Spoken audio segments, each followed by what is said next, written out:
Testing, testing, testing, testing, testing.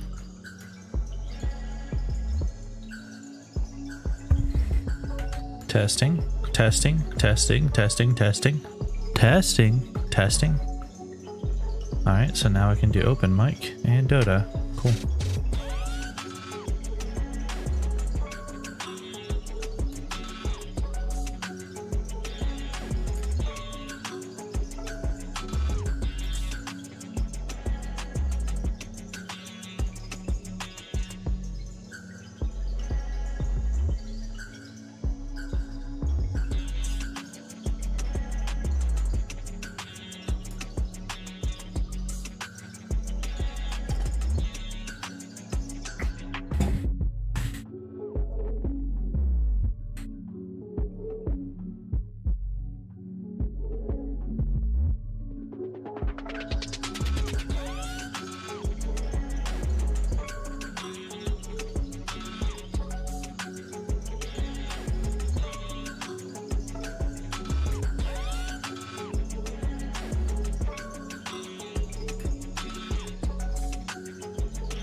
So we should be getting started here soon. Looks like the lobby is up. Just waiting for everyone to join the lobby, and then we will kick this off.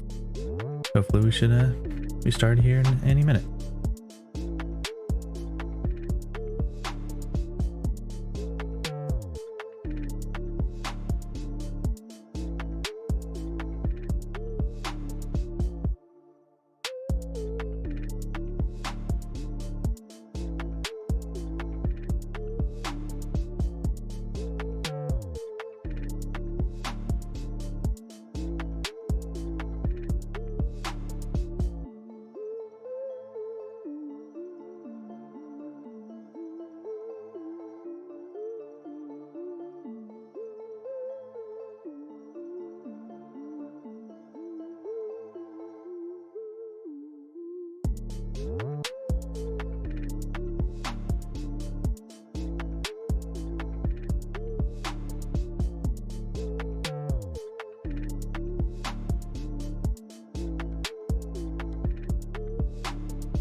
Alright, welcome to a Midwest Dota 2 League Season 8 playoff game. We've got Space Jam versus Based Clap.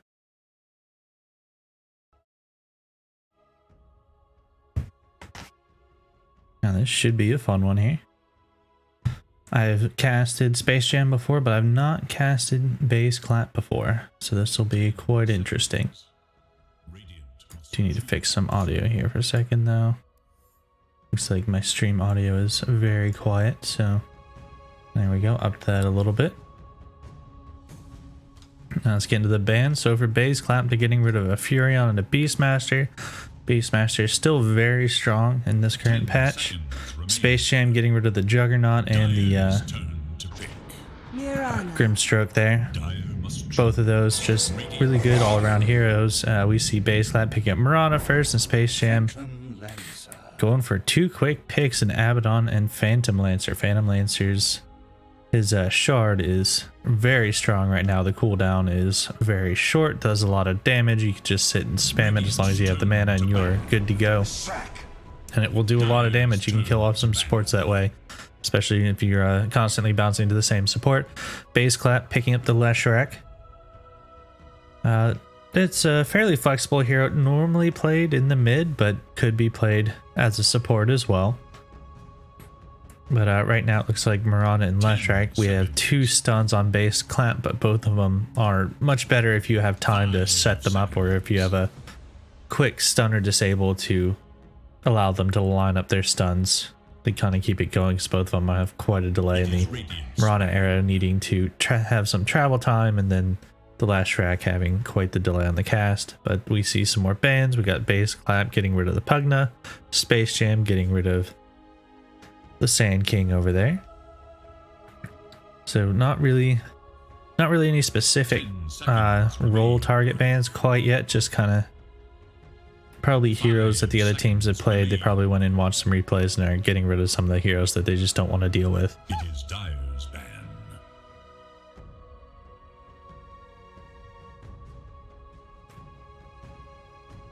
Now Based Clap getting rid of the Puck.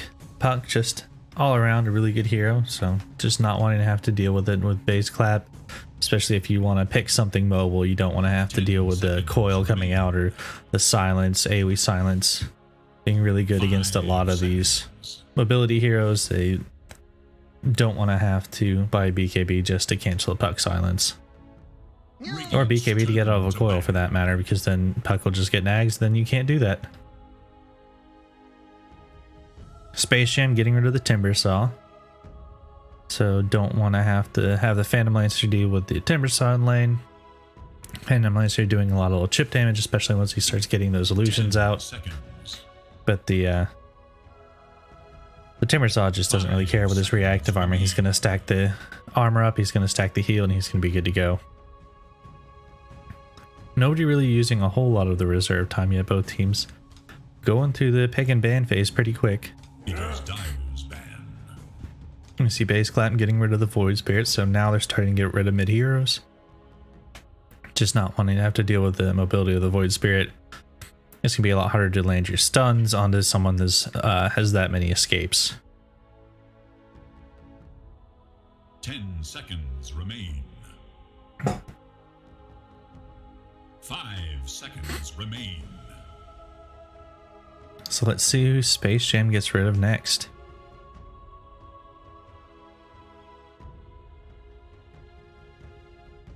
Now both teams still fairly open drafts.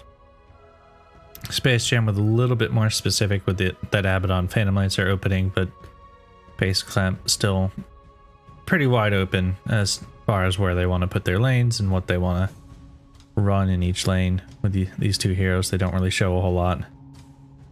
There's a good chance that Abaddon might be a support.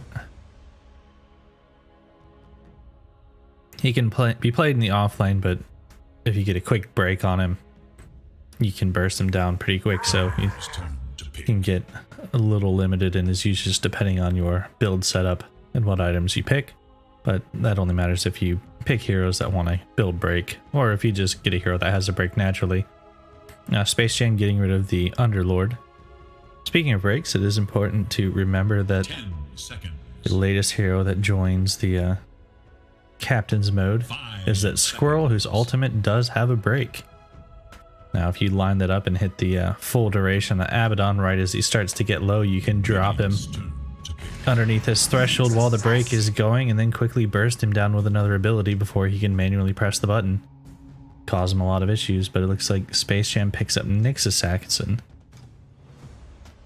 So they're going to want to use that to make space with this Phantom Lancer. Phantom Lancer is going to want to farm for a little bit, but he is difficult to deal with. 5 seconds remain. Those illusions, if you let the game go too long, they can really just start to cause problems. But they do have the last track with his AoE, and now they have the line as well. That's some good setup with both of his abilities for making it easier to hit that last track stun or that Mirana stun. But also he has the mana drain, which can kill Phantom Lancer illusions. And if you start getting the multiple targets, you can start casting it on multiple units and getting rid of a lot of the illusions without having to worry too much about having to kill them, especially once it gets a heart. Being able to pop those instantly on a support is going to be needed, especially one like Lion. Unless he picks the talent where the Finger Death stacks give him HP, he's going to be very squishy, and he's going to be susceptible to getting just hit by the Phantom Lancer, either with his illusions or if he gets the shard, just nuked down with the Q. So he's going to have to be careful and make sure he keeps those illusions down. But now he does have an instant disable, so if Lion can get that blink can instant disable the Phantom Lancer. They're going to have a much better time of killing him with the setup of the Mirana and the left track, and just having the overall nuke damage that they'd have to kill him if they can get onto him. Space Jam picking up the Invoker. Now, Space Jam does have last pick,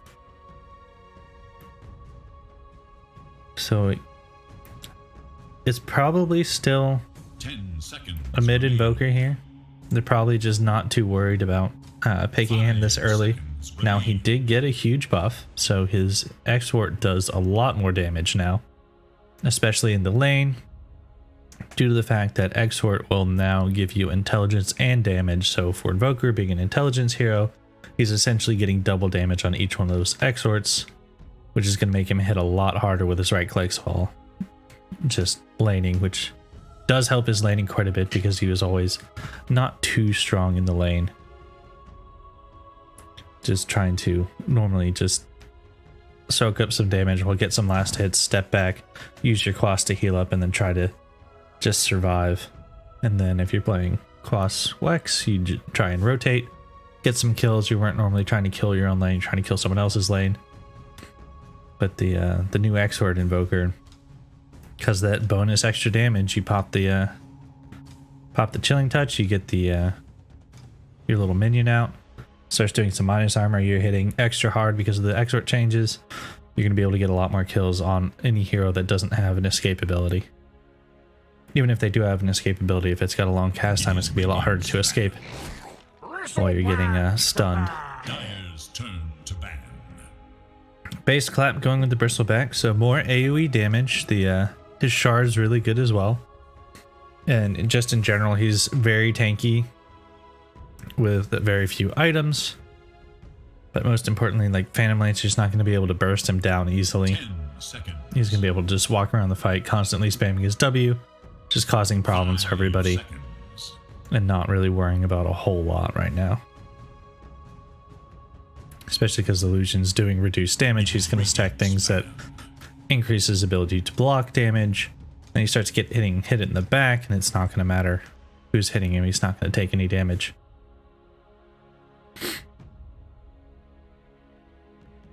Now, he does have to be careful of an Exort Invoker, though. Exort Invoker will have enough damage to burst him down. Especially if he can catch him facing the wrong direction, he can dump his spells all into his face. It's going to be rough for the Bristleback if he gets caught out like that. But it's kind of hard to catch him out like that with an Invoker. So now if we look at the Vans, Base Clap getting rid of the Viper there, that's a good choice considering it counters Bristleback very hard. And if that's your tanky hero, you don't want him to have to worry about this giant circle in the middle of the map where he's going to get hit and not be able to actually use his best ability, which is to take less damage when turned backwards. And Space Jam getting rid of the Monkey King. So knowing that base clap needs their carry, they don't want the big AoE ability of the Monkey King causing them problems in team fights. The team fight of base clap would be much stronger with a big team fight ultimate because they already have the AoE damage, they have stuns, they have control, they have tank. If they had a big team fight ultimate on the carry, that would kind of nicely tie this draft together. But Space Jam saying, well, we don't want that on the Monkey King, and now they get rid of the Legion Commander, and base clap getting rid of the Mars. So base clap with that Mars band saying the same thing to Space Jam. We don't want you to have a big team fight ability outside of what you already have. 5 seconds.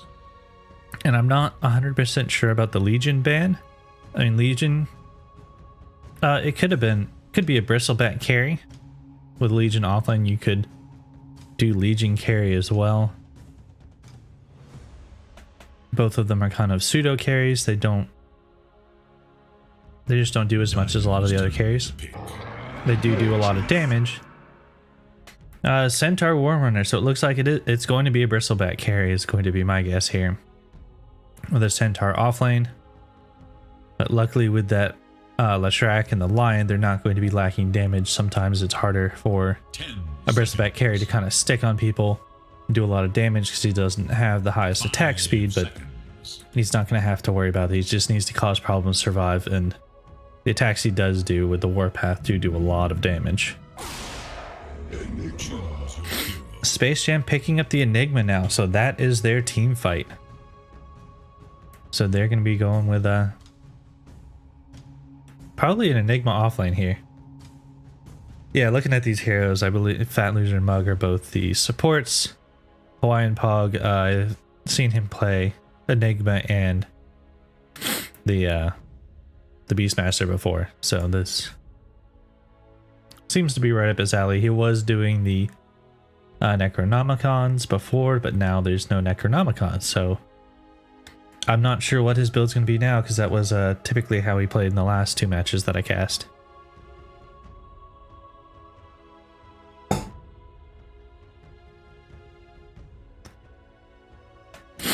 Now we're just waiting on the strategy time here to finish.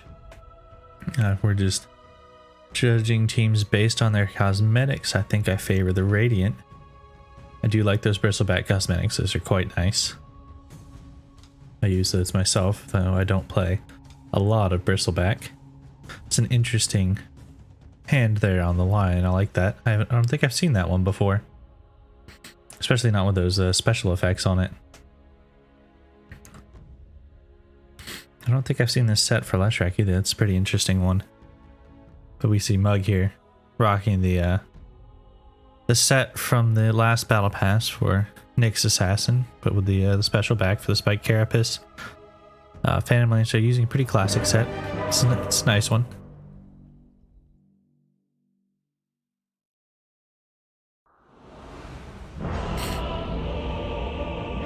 Now Invoker going with the Kid Invoker. A lot of people have that. It's quite an interesting persona.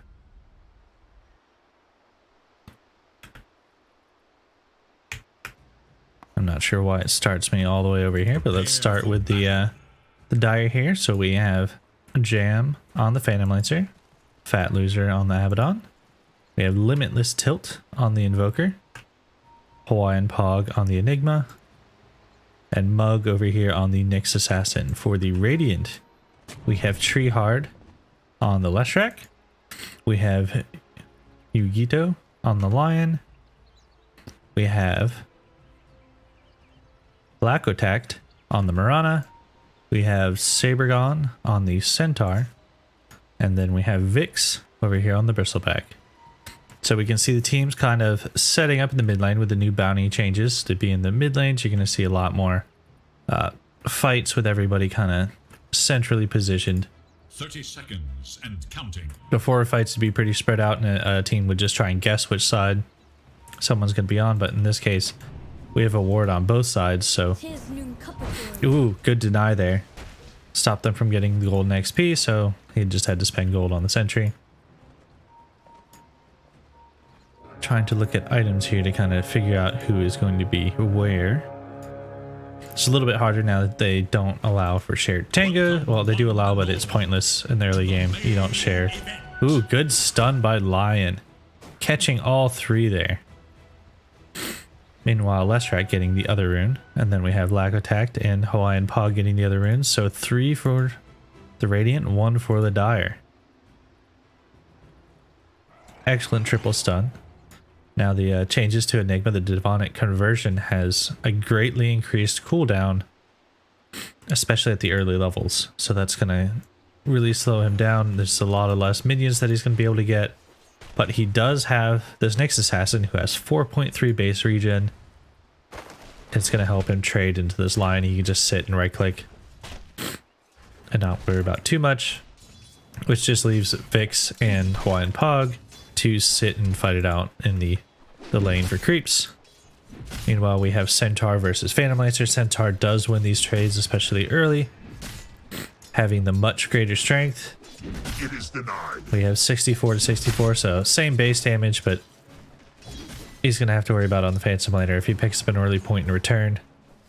Oh, no, he goes for the double edge. I like that. You know, it's a lot less passive. It's going to cause a lot more problems early with the extra damage. But they do have to worry about the hoof stomp. Oop, trying to kill his good deny on his creep. Trying to keep Tree Hard from getting anything. Last hit with the Sun Strike there. Very important to get those range creeps. Try and deny the range creeps to the other team. But now if we look at the last hits and denies, we see Vix doing quite well here, 10 and 1.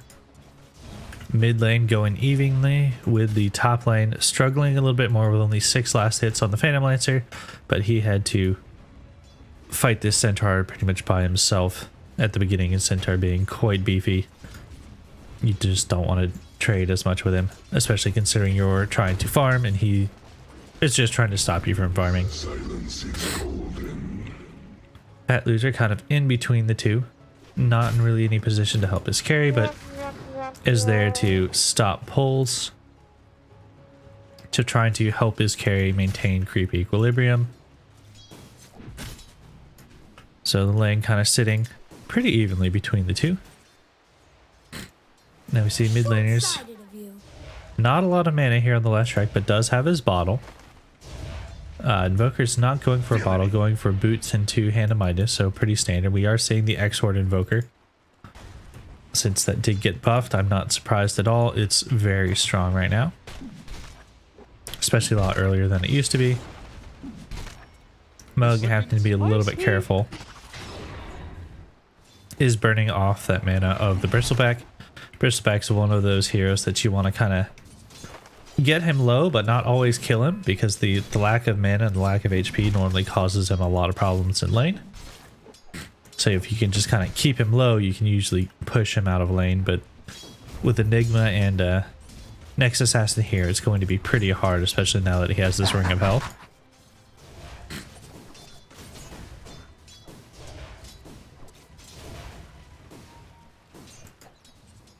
Now, nothing too fancy as far as items go so far. Just contested pulls here. Dire controlling the lane a little bit better than Radiant. But it is going to be harder to control the lane with 2 melee heroes into a Centaur Warrunner. Now if they are going to kill somebody, they do want to go on this Abaddon with this Aphotic Shield. He can kind of save.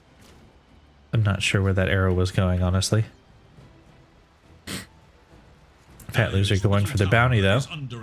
Knows that it spawned at 3 minutes and they didn't leave to go get it, so picks up the bounty for his team.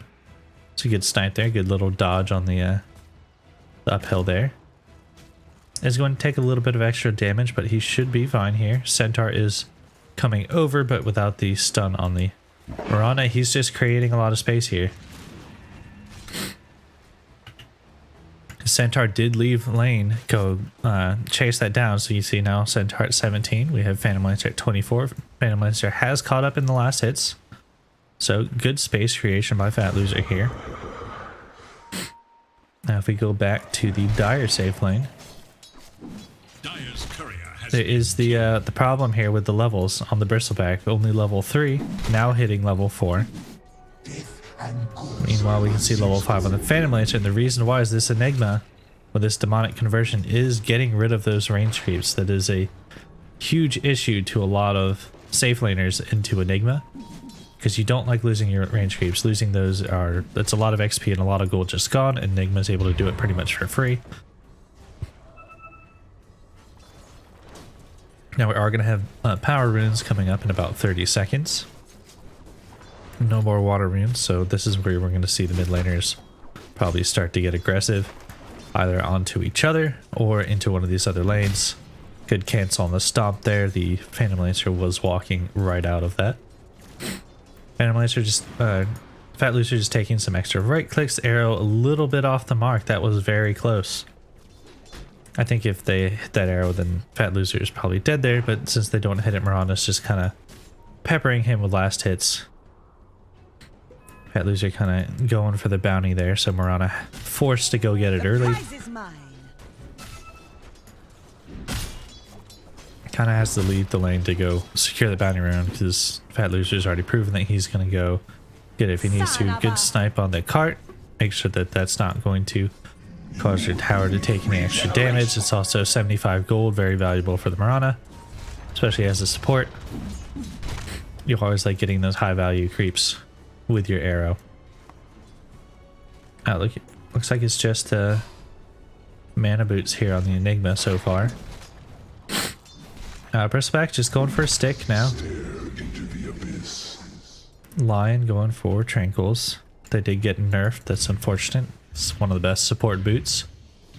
Invoker here killing the small camp. Honestly, leaving only a couple creeps in there is kind of nice, because that forces your opponent to go try and farm a camp that's very inefficient, but he does have to be careful. Leshrac does take towers quickly. And look at the damage on this mid tower now. Once Leshrac takes that tower, he's going to be free to start rotating, take other towers. But the Phantom Lancer now level 6. Centaur Warrunner level 6. Nyx Assassin only level 3. Bristleback only level 5. Enigma only level 4. So it looks like the safe lanes are... The safe lane and off lane on the top there are doing probably the best outside of the mid laners. We can see Leshrac now level 7, as well as the Invoker, so fairly even here. Good amount of XP on both, so it's pretty much dead even as far as XP goes. Now if we check net worth here, a little bit in favor of the Invoker here, but still fairly close.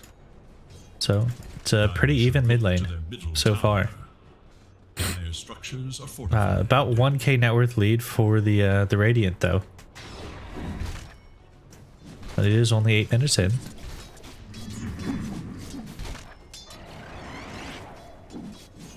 I think most of that net worth lead is the fact that the Centaur is getting quite farmed, whereas the Enigma is not able to farm as well against this Bristleback. Bristleback having pretty decent last hitting ability, able to get a lot of denies. So if we check the denies here, Bristleback at 15. Yeah, so he's getting quite a few denies in lane, which is really slowing down this Enigma. Enigma, probably most of his denies are from Demonic Conversion, which is now level 3, down to 40 seconds, so that'll help him quite a bit. He can... I think he can deny every range creep now. Creeps spawn every 30 seconds. He has about 10 seconds, so he might miss one every couple. Oh, and I miss First Blood. Looks like he died to get the mid tower there. Kind of expect Leshrac to kind of go deep for towers. Invoker, quite a lot of damage here. 94 without Exort. Now having both of the Forged Spirits. Forged Spirits are very strong with his boosted damage. Minus armor. Minus armor 1 per hit. Having 2 of them, it's minus 2 armor, so basically a free Blight Zone early on. But Leshrac does do a lot of magic damage, going to wipe out both of those very quickly. But it has that mid tower, so he died, but he got the tower, so his team got more gold than he lost for himself. He's a little bit slowed down compared to the Invoker. but he's not going to be that far behind. So either XP is pretty much dead even, so it was a pretty good trade for that Leshrac in the mid lane. Top lane, still fairly even here. If we look at the levels, so we've got 8 and 3 versus 7 and 4. That's, I mean, they add up to the same number, so that's pretty even. We can see Enigma going into the jungle here. Probably looking to try and jungle and accelerate. Let the Nyx Assassin, he really needs to soak up some levels. To a future of grief. So this Nyx Assassin really wants to get his Vendetta so that he can start rotating. He's going to be able to cause a lot of problems with his Sunstrike, which right now does 350 damage. He's going to have a lot of nuke potential using that bonus 300 damage plus the mana burn plus the stun. Maxing mostly Spike Carapace though, but there is one of the things that he is conscious of, the fact that we do have Quill Spray, and then we do have Leshrac's abilities here. Ooh, he's rotated top lane. So Lightning Storm, Diabolic Edict, Split Earth, and Pulse Nova are all AoE and uncontrollable damage, except for the Split Earth here. You do choose where to put it, but Nyx Assassin can try to walk where he guesses that it's going to go, which means that he's going to get stunned in pretty much every team fight. So, doesn't spare spell immunity though, so you probably are going to look to see Leshrac getting a BKB. That's going to be pretty important in this game for him. Now, I apologize, I do have to blow my nose. I'm fighting a cold right now.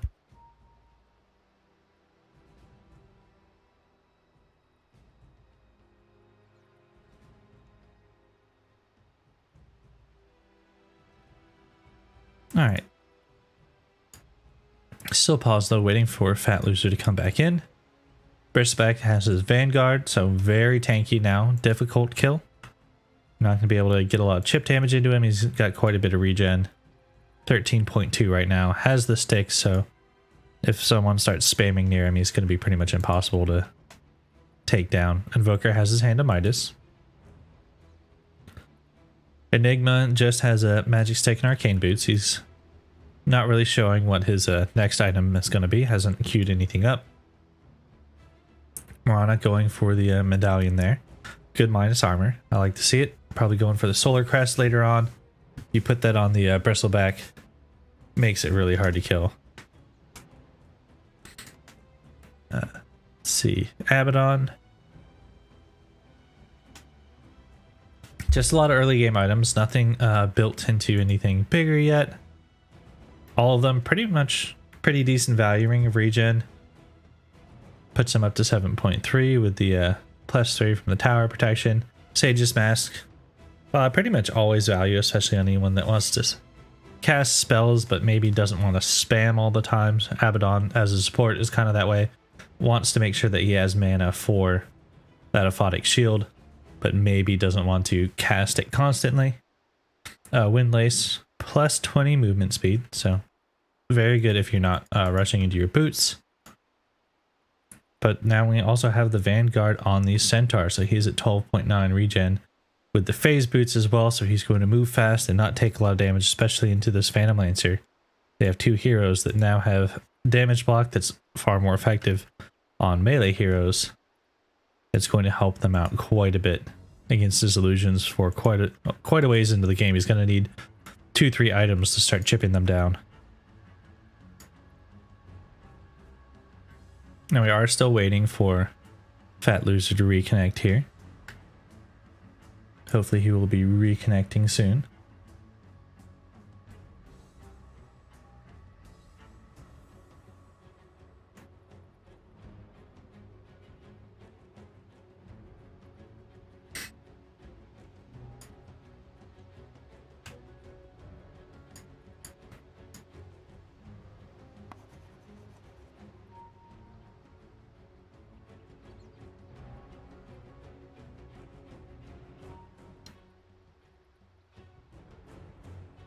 So I guess we can probably discuss the overall game plan here while we're paused. So if we look at the lineup of the Radiant versus the Dire, we do have two very different game plans here. Radiant, you can see, 2 tanky heroes, decent supports who are going to be in the range, as well as a caster who's very good at pushing towers. This is a run at you lineup, so their goal is going to be taking towers as fast as they can.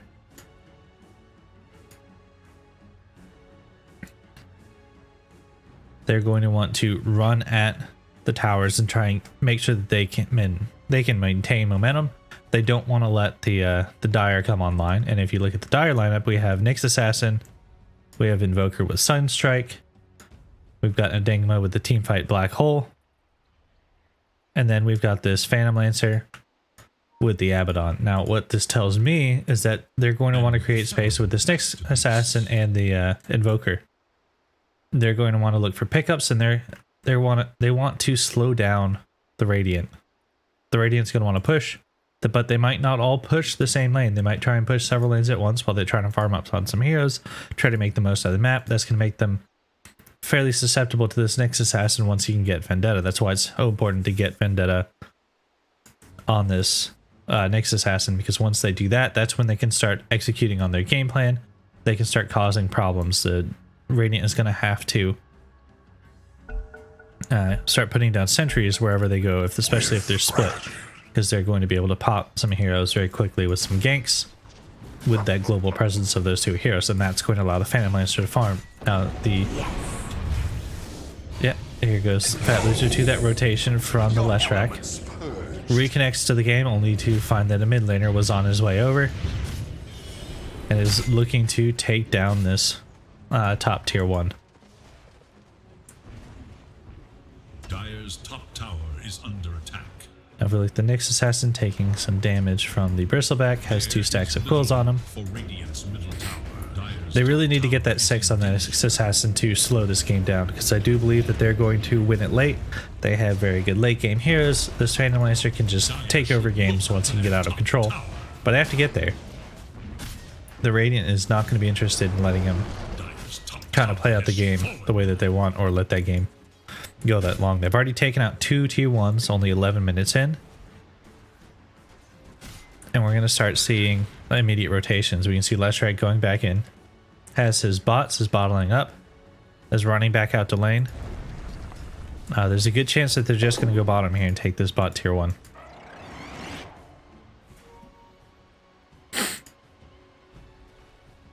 This Enigma is going to be kind of the counter game plan to the Radiant's kind of movement, and the reason why is that if they start grouping up taking tower, he's going to very quickly be able to drop a Midnight Pulse, get a Black Hole, turn a team fight with the Invoker's spell damage with the max exort that he's going for. They can get a quick turn as the if the Radiant get a little too confident trying to take towers. Nyx Assassin now finally level 6, probably picked up that tome as well as some levels. And now we can see the turn. Here is that combination. Not quite enough damage to kill the Lion, but Invoker does come over to finish off that kill. And that's the game plan that they want to come up with here. That's how they want to execute it and try and slow this team down, is get that quick pick off and turn the team fight. Now you can see Radiant have to back up. They've lost their Lion. That's a lot of their control. They did get the finger off there. Does have 1 finger death kill. Was able to kill that Nyx Assassin, but that Nyx Assassin let the Dire figure out exactly how they wanted to take that fight, because he provided all the vision of that team fight while sitting on that high ground while in the Vendetta.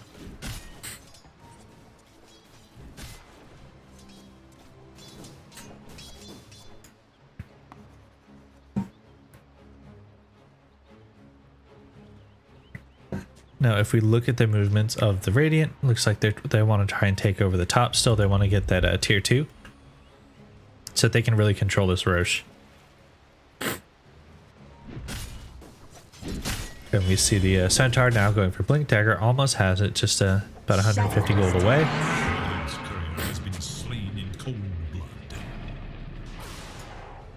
That looks like that was a Midnight Pulse Black Hole onto the Bristleback.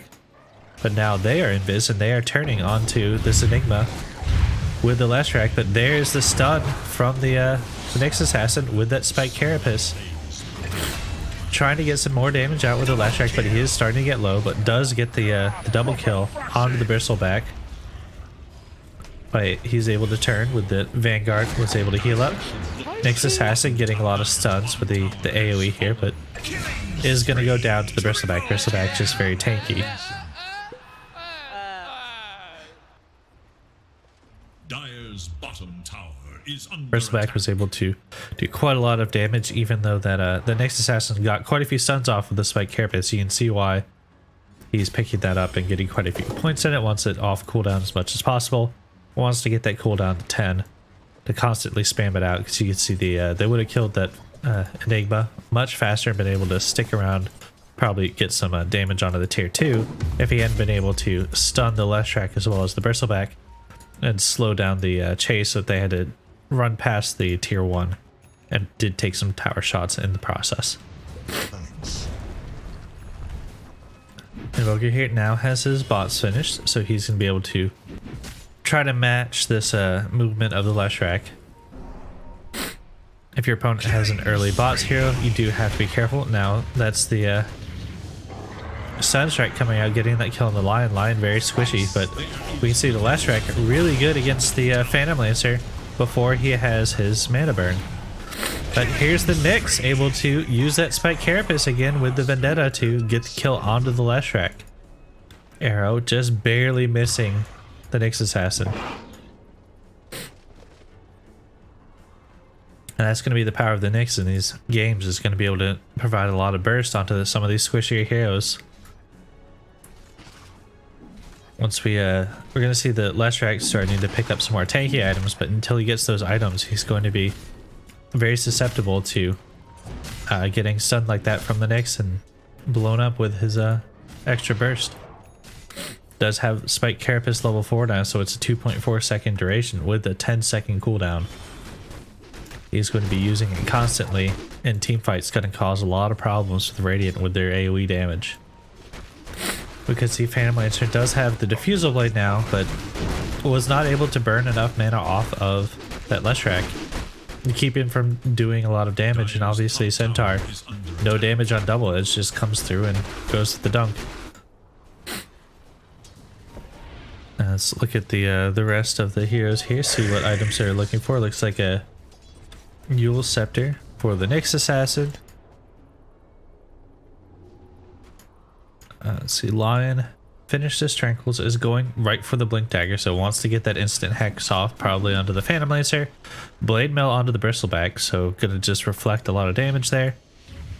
Blink now finished on Centaur. And we've got a Kaya here, Radiant's bottom tower now is finished in up for Last Track. Gonna help him out and do a little extra damage, help his mana regen. Very mana hungry hero.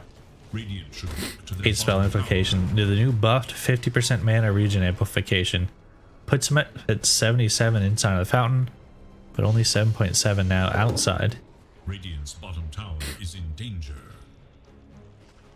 And with that plus 50%, he does not have a lot of base mana regen, even though he eats through his own mana. He's going to have to constantly use this bottle, so that extra amp is going to help him stay topped up with that bottle. Tower has fallen. The radiant glyph is Only while he has charges, though. He's gonna burn through those charges quickly. Yeah, you can see he's already eaten through all 3 charges, trying to get some damage onto this tier 2. You do have to be careful. Nyx Assassin is just sitting here, invis. Could look to go on somebody, but you don't want to go on the Centaur War Runner. So they do have an Observer Ward, but no Sentry Ward for the Radiant here. Stun is off the mark. And now they're going onto the Enigma, making sure he can't get the counter. They do pop the Abaddon's passive, but they're not doing a whole lot of damage to him, so he could go down here. Just to the Coil of Prey spam. Bristleback turning his back, not taking a lot of damage. Last Track stunning himself on the Nyx Assassin. Nyx Assassin, unfortunately, still within that Diabolic Edict, is going to take a lot of damage. And with the Midnight Shadow up, they're able to engage and disengage. Neither team having a lot of sentries down. Actually, neither team having any sentries down. We have a lot of invis mobility in plays coming out from both teams. Neither team Bounty. putting sentries down where they're fighting. That's going to cause both teams problems in those team fights. You can see the next assassin almost was able to kill the Leshrac. If the stun was on the mark, probably picks him off there. We have the Yule Scepter now picked up for the Invoker. Phantom Lancer going for the S and Y there, so pretty standard build. Doesn't really have anything he wants to get off, like purge off, so Manta is not going to be as useful. The S and Y is the better item if you don't need to purge yourself.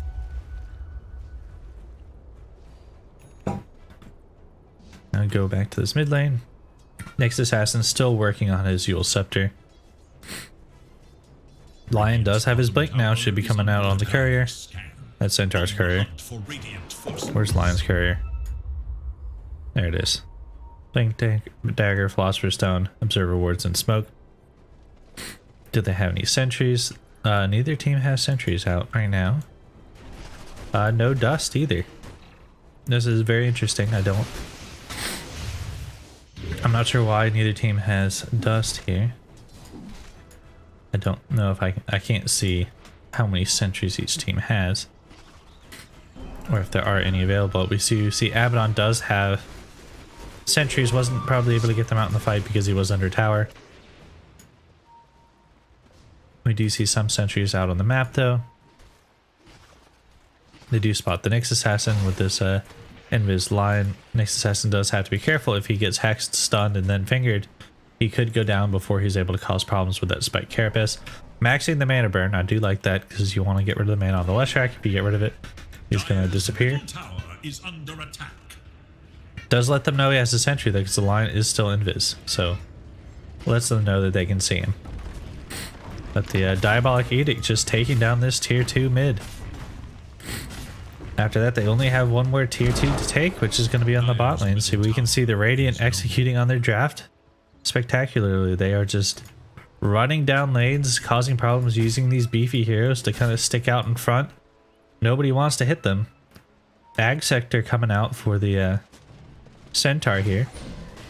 So they're going to be able to run in and out of fights quite easily. So now good Roche taking potential from the Radiant as well with the Nasal Goo. Doing a lot of minus armor. If we look at Roche, -1 already. With 4 stacks out of the Nasal Goo. That Sunstrike gonna let them know that they're doing it, but it's not going to stop them from taking Roche. Mirana could go in and medallion if she wanted to drop that armor even lower, but it's not really gonna matter. With the magic damage of the Shrek and the minus armor of the Bristleback, they're going to get through Roche in a pretty decent timing. Blink Dagger now on the Enigma is going for that BKB. No BKB piercing stuns out on the Radiant. So once he gets that BKB, he's going to be home free for getting off the best black holes that he can possibly get. Dust now and sentries on the line, so not looking to get caught out again by that next assassin. Wants to make sure that they see him coming when they start pushing. They are drawing on the map. Radiant is looking at that bot tier 2. A bit spread out here, have to be careful. They're pushing quite deep into the mid lane without their full team. They are quite spread. We have 1 top, we have 1 bottom, and we have 3 mid. Oh, they do get the stun off on the next assassin. I don't know if they knew he was there or if they were trying to stun somebody else, but now we see the Bristlebacks here. They do have some beef now between the Bristleback and the Centaur, so they're going to be a little bit safer pushing out of this mid lane. Those are 2 heroes that you don't want to jump on, so they are going to protect their back line. Meanwhile, Leshrac here, Diabolic Edict, taking this bottom tier 2 very quickly.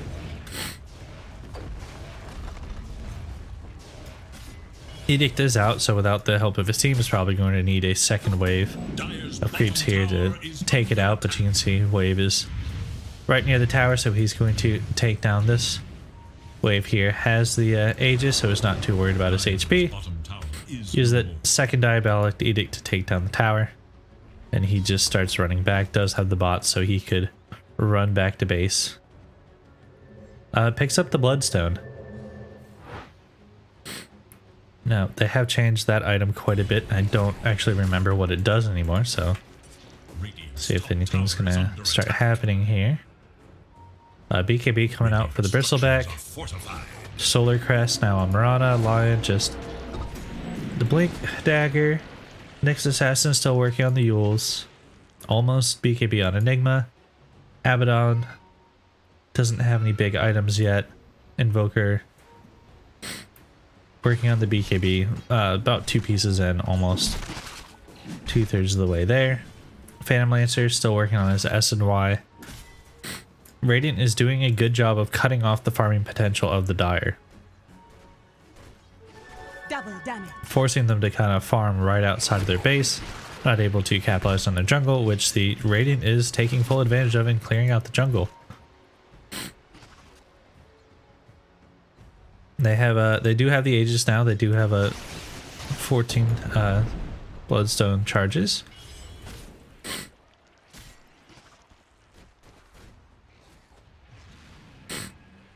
So it looks like it does spell amp now on the Bloodstone. So that'll be interesting to see.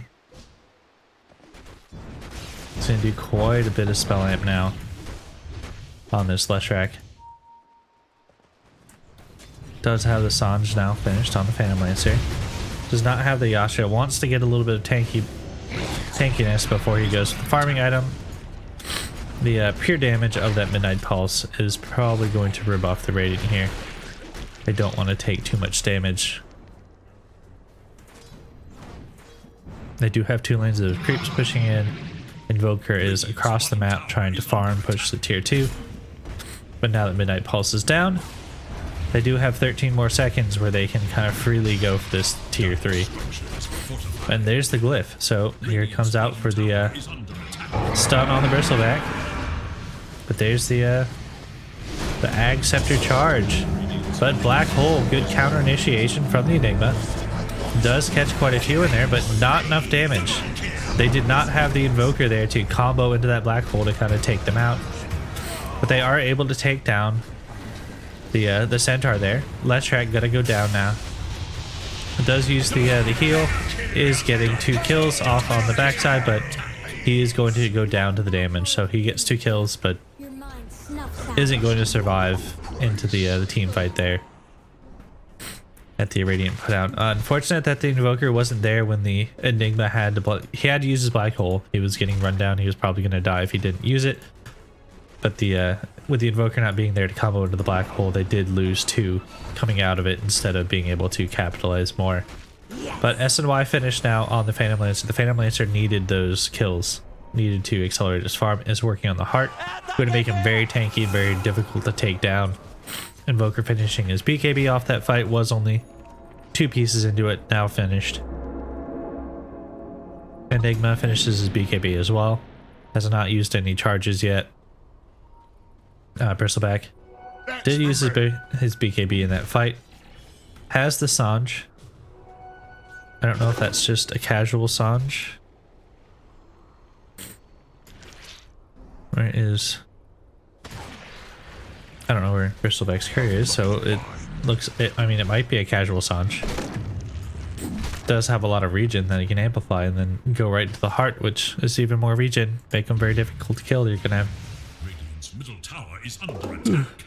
2 heroes on the map that are just incredibly difficult to kill in the Bristleback and the Phantom Lancer once they both have hearts. Now Leshrac going for his BKB now is tired of getting stunned by that Nyx Assassin, allowing him to be gone on by the Invoker with the spell damage, so just wants to stop all of that with the BKB. Centaur getting a BKB as well. A BKB, interesting item right now. It was changed quite a bit. So the cooldown was increased. See the Centaur, or the Leshrac going mid with the Centaur, Mirana, and Lion. Pick up a haste. They don't check Roche, but they are under sentry. So if they do Moonlight Shadow, they are going to get spotted, but running out of it quite a bit. Just misses that ward though on the edge. But still invis, or dusted, smoked. Tripping over my words tonight, so smoke is wearing off now. going to go push this tier 3 again, so there's no way for them to stop it like they did before. Bristleback's just kind of taking some damage, turning his back, is still taking the pure damage. Leshrac taking a lot of damage, having to use that ultimate to retreat. They were fighting into the Midnight Pulse, which is unfortunately not exactly the way you want to take that fight. They probably wanted to wait until Midnight Pulse was over. The Bristleback took a lot of damage from Midnight Pulse. The Leshrac took a lot of damage as well. Just getting stuck for a little bit inside that Midnight Pulse does push them back quite a bit. But they could look to take Roche soon, so it looks like it's going to be spawning. I think that's maybe a minute and a half, 2 minutes. Radiant's middle tower is under attack. So they've got some time. Tower has fallen. Radiant's mid tower finally going down. Only 4 HP on this tower. I'm surprised somebody didn't just try and sneak in and catch it in the back, but Invoker Dusty here has to use his BKB to try and run for this Bristleback. Bristleback doing a lot of damage. Good use of the Yule Scepter to stop him. Ooh, there's the black hole, and here is the combo into the black hole that's going to kill both of those heroes that were ganking the Invoker. He does get the Chaos Meteor from the Aghanim Shard, but only one of those can hit into the black hole because of how spread the meteors are. That was a new shard for this patch. But that's what I was talking about with the counter initiation. We have that Blink, BKB, Black Hole from the Enigma. If he can get that anywhere near the Invoker, Invoker is going to be able to drop a lot of spell damage into that Black Hole and take out some heroes, especially if they can get the Midnight Pulse off beforehand as well. They have Courier has been killed. not the best team fight starting abilities, but they have very good counter initiation on the Dire. And pick off with the next assassin. So like I said, it's just 2 different game plans. One wants to rush down and force team fights. The other one wants to play kind of counter defensively, in which they want to initiate after the fact and win the team fight after it's already started.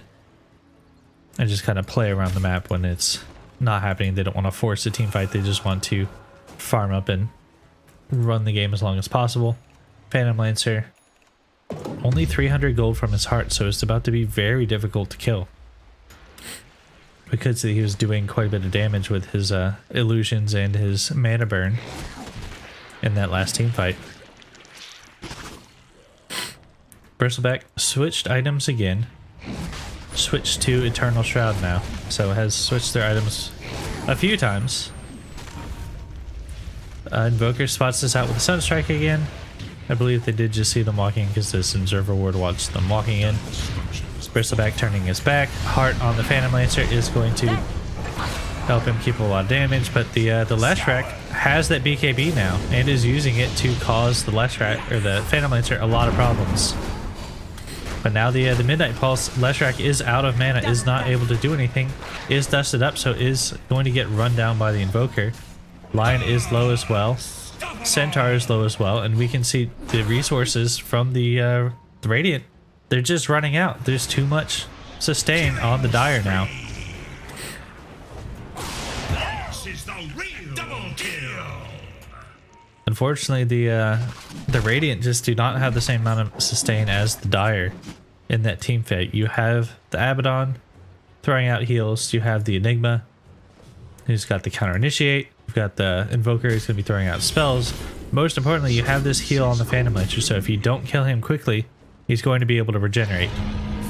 And one of the downsides of that Leshrac pick is he's going to do a lot of damage in a very short amount of time, but if he eats through his mana, he's not going to be able to continue the team fight. You can see just before several heroes died, he ran out of mana and started to run out of HP as well, and was not able to continue doing the same amount that in the fight as the Invoker and the Phantom Lancer were. So unfortunately the Radiant did lose that fight and did lose the Roche to the Dire.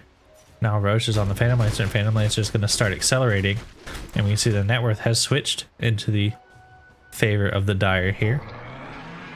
Still 16-13, but that's a defensive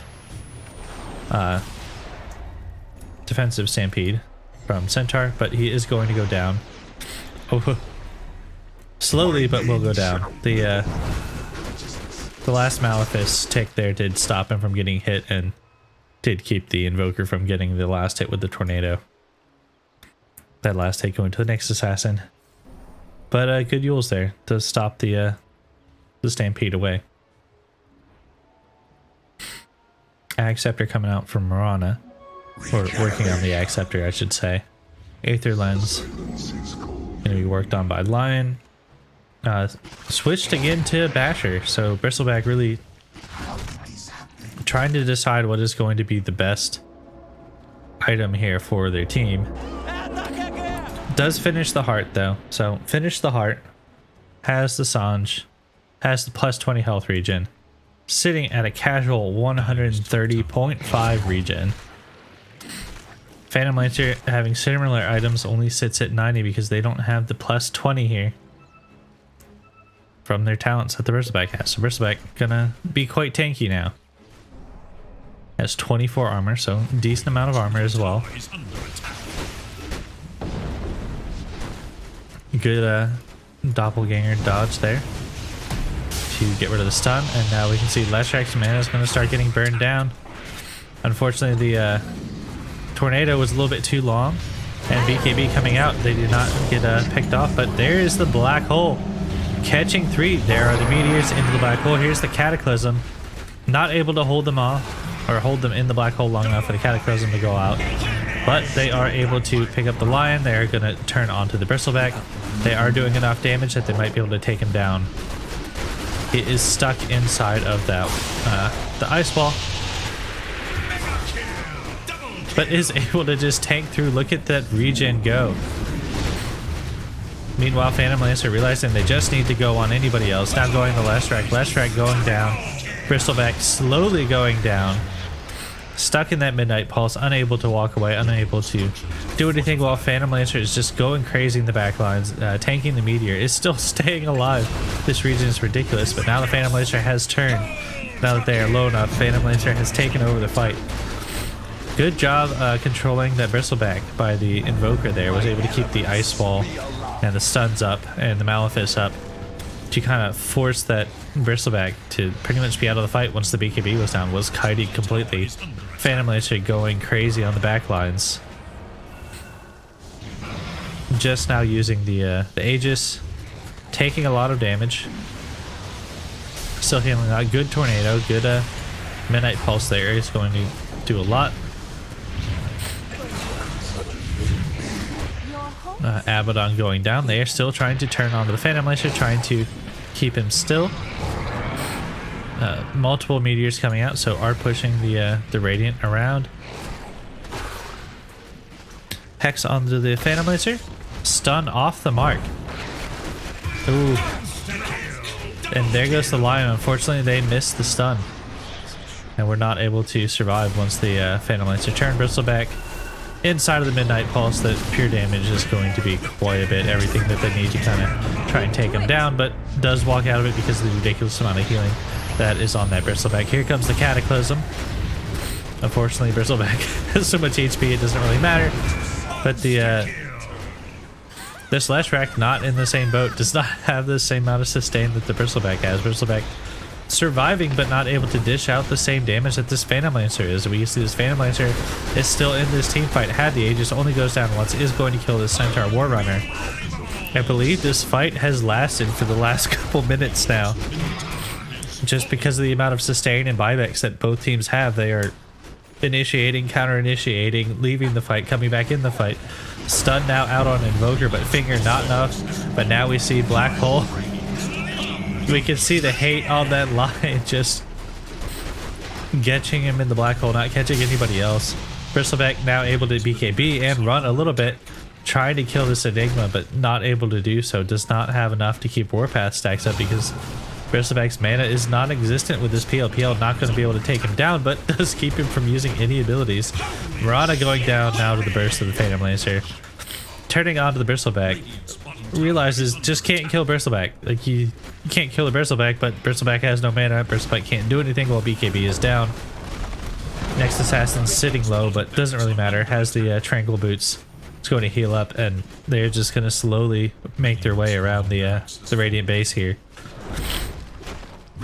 Bristleback not able to not able to die. Did have to use buyback earlier. At least they have to catch him in the ice wall and the midnight pulse, because you can see these illusions just don't do anything, but they do burn Bristleback's mana. Bristleback can't do anything without the move speed from that warpath. And this is what I was saying in the draft, that Bristleback can be played as a 1, but does not do the same thing that other 1s do, right? Because you can see this, clicked on the wrong hero here. Phantom Lancer.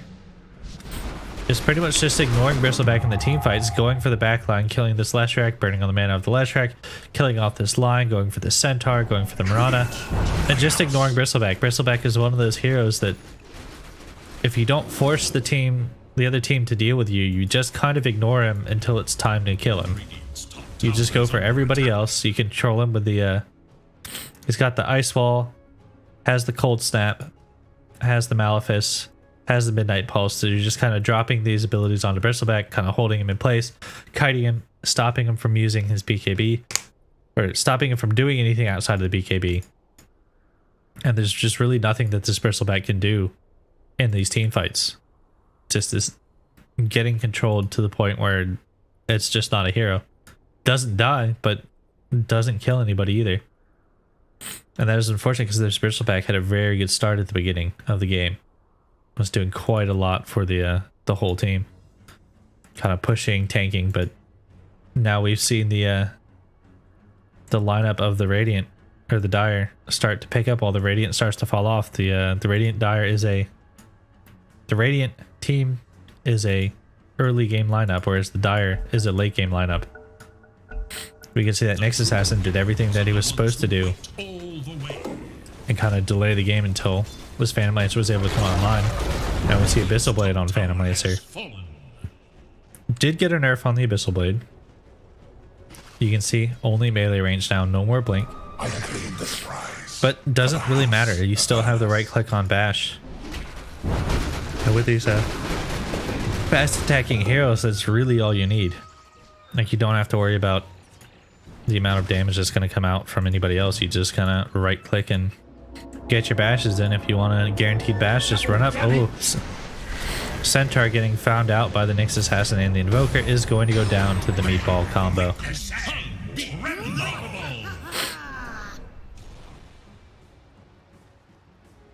Since that was a single Sunstrike, does have Cataclysm up for the next team fight.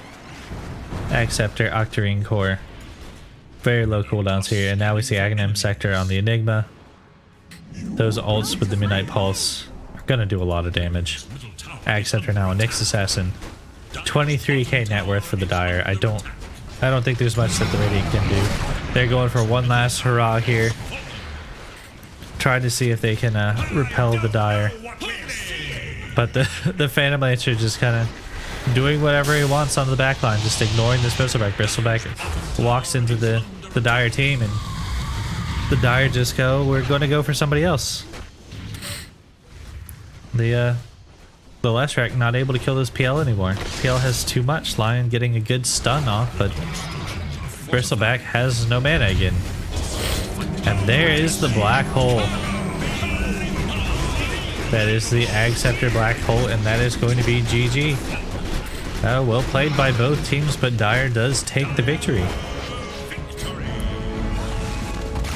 Now we are going to go to a quick intermission while the next lobby is set up, and we will be right back.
Welcome to Game 2, Midwest Dota 2 League Season 8 of Base Clamp versus Space Jam. Let me add my game sounds back into my stream, that might be important. So we see Base Clamp getting rid of that, the Beastmaster again, that is a Hawaiian Pog specialty. And then we see them getting rid of the Phantom Lancer, realizing that Phantom Lancer was the reason that they had issues in that last game. Space Jam getting rid of the Juggernaut again. Still don't want to see that hero. Radiant must choose. And getting rid of the Grimstroke again. So Base Clap changing up their bans based on the game, where Space Jam keeping the same bans, but they also won the game, so I'm probably not worried too much about changing up their game plan, really. Spirit Breaker. Some good spicy start here for Base Clap. Good Spirit Breakers can cause a lot of problems and quite a few different team fights. If they get a good lineup, they can run through the team fight, get a bunch of stuns, get an ult off, leave, gun running back through, get a bunch more stuns off with the charge. Especially once you get that ult and you start running real fast. Has a lot of status resistance, which does make it very hard to lock down the Spirit Breaker. If you start stacking status resistance, makes it almost impossible to lock down the Spirit Breaker. But we can see a Space Jam here is starting to use some of the reserve time to decide how they want to start off this game. Does have last pick again, and has Dire this time around. Or Base Clap has Radiant. Space Jam using Dire again with last pick again. Goes for the puck on the first pick. Does not want to wait for it to get banned. Grabs it right out, but we could see Space Jam, like in the last game, is not afraid to pick the heroes that they want right out of the gate, making sure that they can execute on their team fight. And Phoenix. So we see team fight control, team fight damage, and stun. Based Clap going with the Lion again, and getting rid of that Mars. They still don't want to see Mars in the game.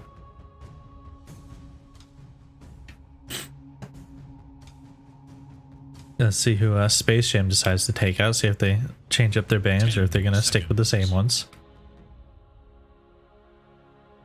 5 seconds.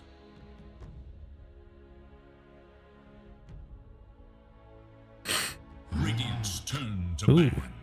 new ban. So they get rid of the Arc Warden, so they're worried about some cheesy picks here coming out from Base Clap to kind of even the series up. They don't want to get Arc Wardened. Now that can be a very good hero if you know how to play it. You can cause a lot of problems, delay a lot of games, and then if you get late enough, you do have just 2 heroes. Also, best base defense in the game, using that bubble to essentially stop any damage going on to towers. If you can split it right, if you're good with both bubbles, you can really use 2 of them to really cause a lot of problems, make some Venn diagrams, make it very hard to hit some heroes or some buildings. At Base Clap using some reserve time now to decide on the next ban. It is Dire's ban. Looks like they decide to get rid of the Troll. Still a pretty decent hero, so just don't want to have to deal with it.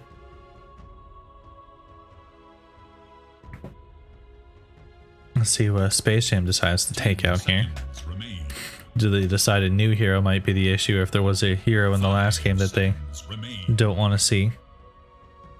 I don't feel like they really had a lot of problems with most of the heroes of the Radiant in that last game. They were able to execute on the draft excellently, just stalled the game out, able to grind the Radiant to a halt at the last minute and then turn it back around with their overwhelming sustain and just the Phantom Lancer going crazy. So they decide to get rid of Razor, so they are worried about new heroes coming in from Base Clap. They think Base Clap is going to go with a much different draft in the second game than the first game. I think Base Clap probably wants to, though. They probably want to switch up their game plan, have something that sustains a little bit into the late game, Decides to get rid of that Ursa, so probably going to go for some melee heroes here and don't want to have Ursa going crazy on them. Nobody really wants to man fight the bear. He's going to cause you a lot of problems, especially with the new shard. Able to enrage off of his Q. With that Earth Shot going to be bouncing around enraged. Kind of just getting rid of control left and right causes a lot of issues for most teams.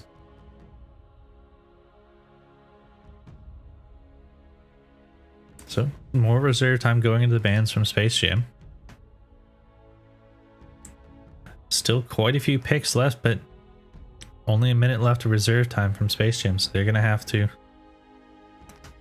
pick a ban as well as start deciding on their next picks and make sure they have them lined up, or they might run out of time and not have enough time to think about one of their picks. Gets rid of Doom now, so they don't want to have someone taken out of the fight, so most likely someone that's going to have some very important abilities that they're going to want to have in the team fight, and they don't want to get doomed, pretty much just told that they don't get to play Dota for that team fight. 10 seconds. But they have the initial pick coming into the second phase, so let's see who they decide to go with. There's most likely a mid and a support, I would guess, on the Puck and the Phoenix, with 2 supports from base clap showing, so they still have 2 supports as well as 2 cores, or support and a core left to show. So Clockwork, probably a support as well. I don't see him being played offlane core as often as he gets played support, mostly because Battery Assault does a lot of damage and he's able to do a lot early with rotations, whereas your offlaner, you kind of want to be able to do a decent amount in lane, but you also want them to kind of sit in lane. Void Spirit for base clap, so that's good mobility, good control. Gonna be able to get in and out of the team fights quite well. Does have to worry about that Puck Coil though.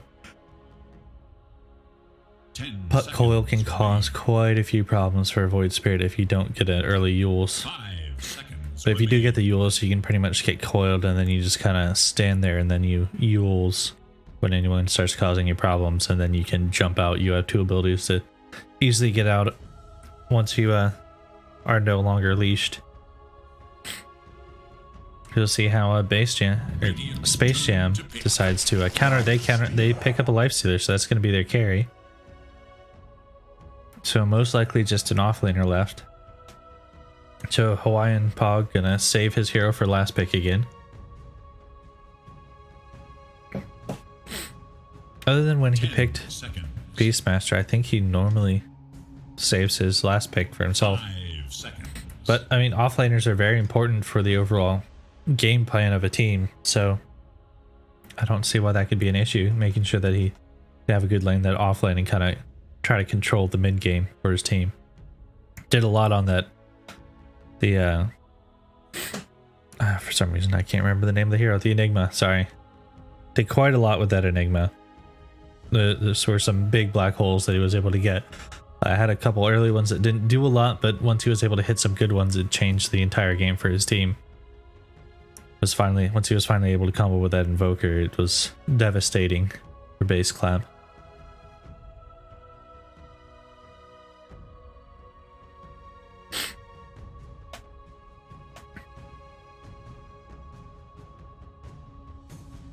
So now we see base clap using quite a bit of their reserve time now.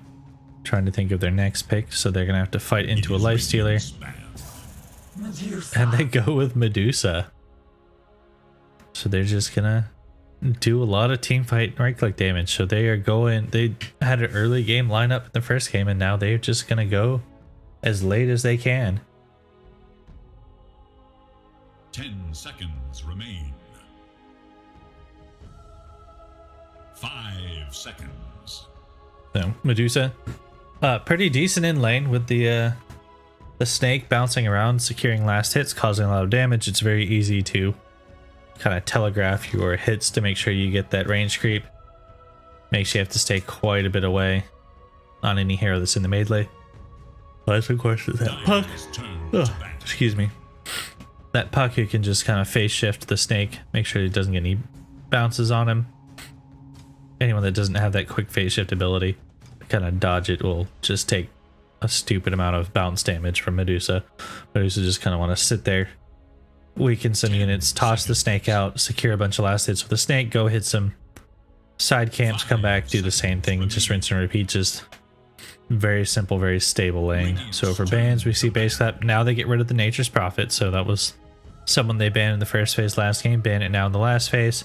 Space Jam worried about momentum, so they get rid of the Death Prophet. Could have been a potentially good offlane hero, as well as a 10 seconds remain. it could also have been a support. Just the 5 seconds. Spirit Siphon into like a Clockwork, a Phoenix, or a Lifestealer could cause quite a lot of problems. They'd have to figure out a way to break the tether there and just kind of escape. Excuse me, just yawning here. It's starting to get late here on the East Coast. But I don't know, maybe we'll have 2 more games. I want to see Base Clap come back. I want to see them take the victory that they almost had in the first game and take this to a game 3. But Base Clap gets rid of Slardar, so doesn't want to have to deal with the control of a Slardar as well as the minus armor. Minus armor from Slardar is ridiculous. It's very hard to keep your team with armor. Once the Slardar's in the game, he just starts minus armoring everybody, and your team has to start buying a ridiculous amount of armor items just to avoid taking pure damage. Space Jam getting rid of the Anti-Mage. So they're worried about a mobile carry, so that they believe this Void Spirit is offlane, and that the Medusa is mid, and that they're looking for a safe lane here from Base Clap, which is... I mean, it could be that way. Void Spirit can go mid, he can go in the offlaning. Either one of those is pretty decent. Is a very good tempo hero, and you kind of want tempo heroes for your offlane, so he does fit that role. But Centaur. The last pick, Centaur, second time Base Clap decided that they believed in the Centaur. And I'm inclined to agree this game with the Medusa. Medusa can get in with her ultimate, but if she gets into a bad spot, has no way to get back out. Centaur going to help her be able to get back out. If he saves his charge, he can make sure that her Stampede will make sure that Medusa is able to get in and out of the team fights without having to worry about just going in and then saying, okay, well, we either win the fight or I die. One or the other. Stampede means, okay, we're in, we need Medusa to get out, pop the Stampede, we can escape now. So let's see how Space Jam decides to counter that. They do have last pick again. Now this could be an offlane or a support for this last pick here. Most likely it's the offlane. It's most likely Hawaiian Pogs here.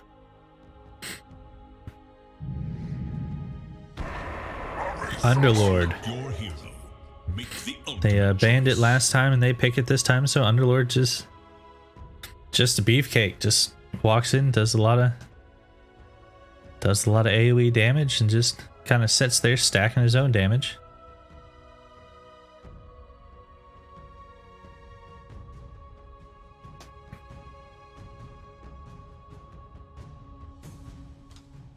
Sorry, I'm gonna have to go get a little bit of caffeine in between games, make sure I can stay kind of awake here.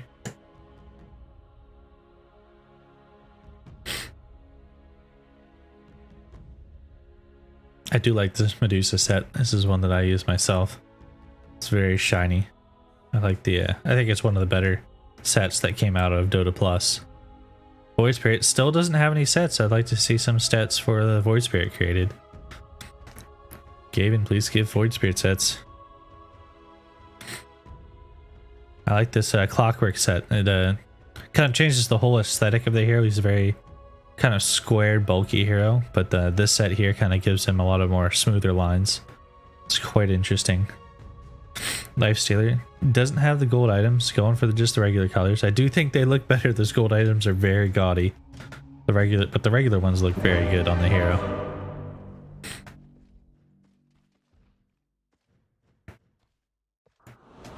$12 and 7 on the Medusa overall. It's pretty decent. 55 of 40 on this Lifestealer. So let's start with the Dire again. So we have Jam here on the Lifestealer, Limitless Tilt on the Puck, Fat Loser on the Phoenix. We have Mug on the Clockwork, and we have Hawaiian Pog on the Underlord. Now for the Radiant, we have Yugito on the Lion again. We have Tree Hard on the Void Spirit. We have Lactotac on the Spirit Breaker. We have Sabergon again on that War Runner. We have Vix on Medusa.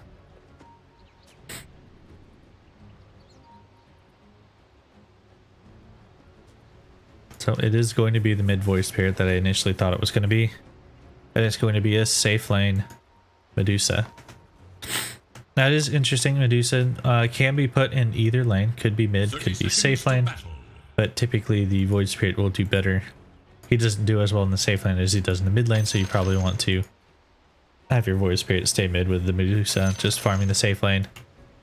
Be able to get those extra bounces onto the Underlord with the pure damage. I believe it's pure. Oh, never mind, they changed it to magical.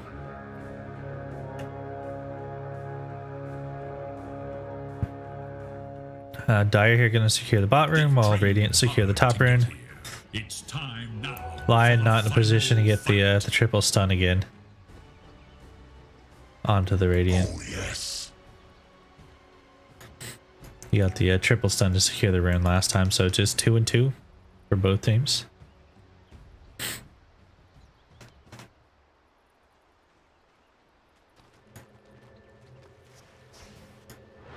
Lion TPing bottom. It's a deep observer from the Clockwork. We'll see if Lion spots it with this. Ooh, instantly spots it out. No deny either, so able to refund his money and get some XP. Medusa just kind of sitting in the creep wave there. Denied. Just atrophy RO level 1 for Underlord. Underlord doesn't really want to spam his Q level 1 anyway. Wants to save his mana until level 3. Level 3 is where you really start to do some damage with that Firestorm. With 2 points in it, it does a ridiculous amount of damage. So Lion, knowing he can trade now, that the Clockwork had used his battery assault, but now the battery assault's back off cooldown. Lion wants to run away. Clockwork's going to do a lot of extra damage. And Lion is... Attack animation isn't going to do anything. But now it is off cooldown, and they are taking a chance to do some right click, and we can see the Mystic Snake not even needed from Medusa. Does cast it, but just hits his dead body. Got it with the right clicks. But Underlord with the +6 damage. Medusa with, unfortunately, 63 -3. Not going to be able to out-hit this Underlord, who does have the Quelling Blade. There is little hope for Dire's middle tower.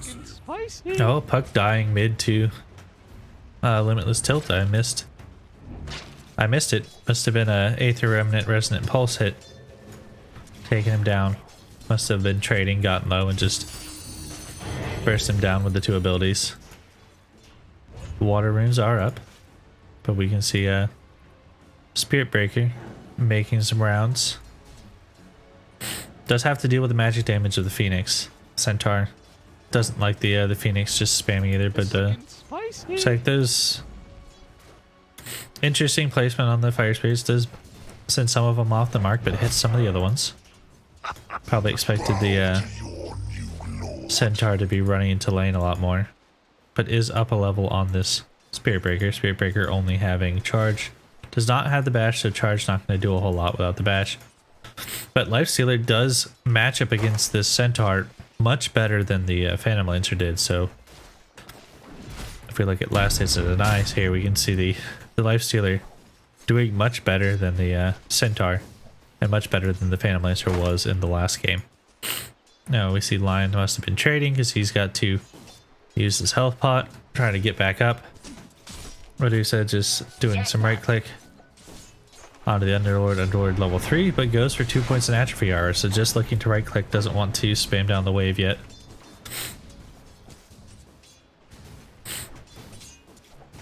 Lots of minus armor, or minus damage, I mean, coming out from atrophy hour. 15% right now. Enough to almost negate Vlad's. Let me see. No one really getting too low outside of the puck here. Puck struggling a little bit against this Void Spirit. Void Spirit able to capitalize on the puck's mobility to really cause him some problems depending on where he puts that Aether Remnant. Puck really has to use that orb to jump and dodge, so if he gets caught he is very squishy. You're able to do some shenanigans with the way that you place those remnants to kind of keep him from getting too aggressive in the lane or force them to take too much damage. But Medusa doing pretty well here, so 20 and 7. 2 top last hits are both for the Radiant, so they are doing well again on the side of the Radiant. So let's see if they can continue to accelerate through the rest of this game. But they do have much better late game heroes this game. I do like their draft much better than they had in the last game.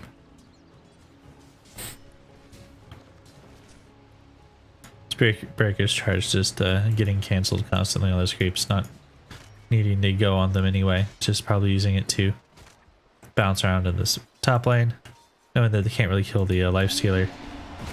Is going deep for this Phoenix. Phoenix doesn't have dive. Ooh, there's the bash, there's the stomp, and now we're gonna see the double edge there, taking down the Phoenix. Can't really kill this Lifestealer, so they just go for the kill that they can get. Meanwhile, Void Spirit going deep, getting this puck. Think it was yours. Is up 2 levels now. Oh, I did miss. They killed the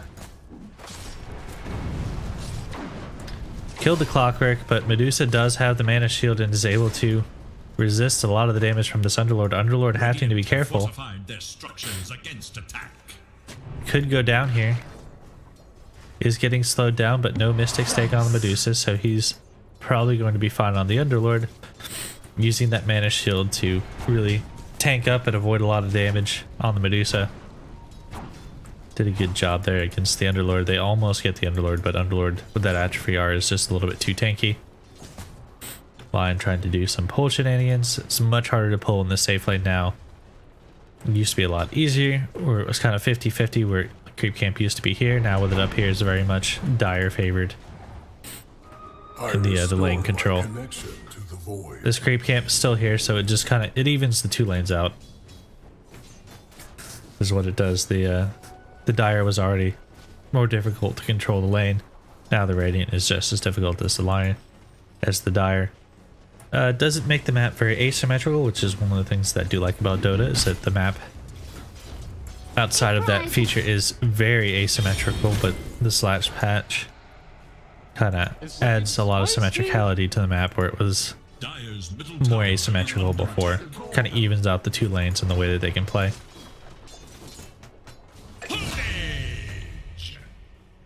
And I missed a kill on the mid again, with the Void Spirit killing the puck.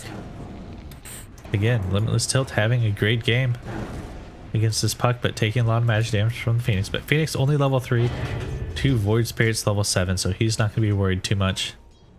Has the infused raindrops, but no rune yet to kind of heal him up. Needs to wait another minute.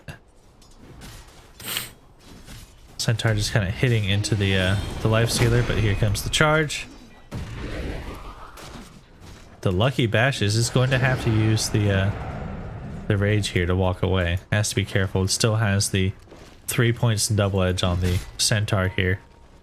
You don't want to get too low around a Centaur if he has the Lifestealer. It's difficult for him to get low, but if he does, then that double edge is going to do a lot of damage. Now we see the Underlord has the 3 points of Firestorm, is going to start spamming down lanes. Clockwork doesn't have the Pit of Malice yet, so not an easy way. Not easily able to catch that line. If he has the Pit of Malice, then I think that line just dies. If you cogs inside of the pit, the battery assault, that lion's not going to go anywhere.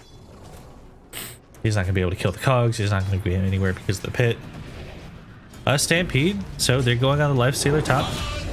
Is able to get him down with the Void Spirit. Still has the double edge, so let's see if he's able to get some right clicks. Probably one more right click, and then there it goes. Double kill on the Centaur. That double edge does a lot of damage. Strength bonus 100%, 240 damage. Early game, that is a deadly skill. So Medusa doing pretty well in the bot lane, just firing up highest last hits. Let's start checking out net worth here. 3 for the Radiant at the top of the net worth charts. But Underlord's still a tanky hero. Just has the pit. Medusa doesn't really care about the pit though. It's the Lion that has to be careful. Lion doesn't have his finger yet, but Medusa level 7 has that Fairy's Trinket. Going to be able to cast out the Mystic Stanks a little bit better with that Fairy's Trinket.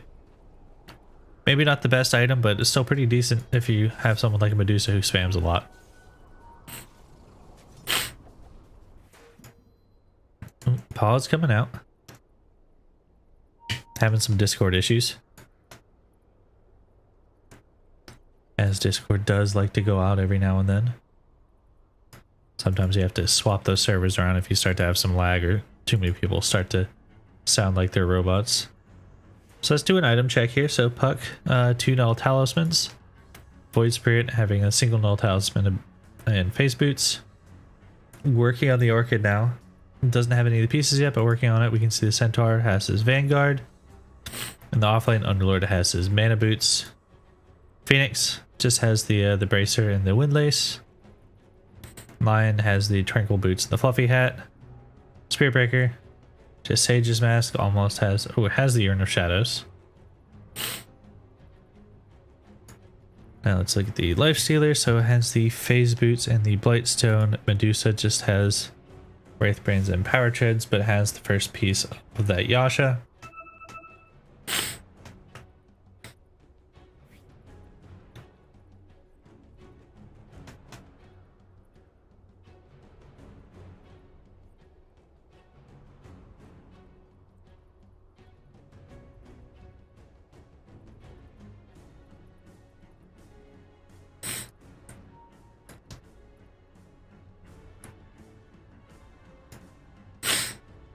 So looks like the Radiant not too happy with the pause here. Nobody's disconnected, so I'm assuming they meant Discord, not disconnect issues.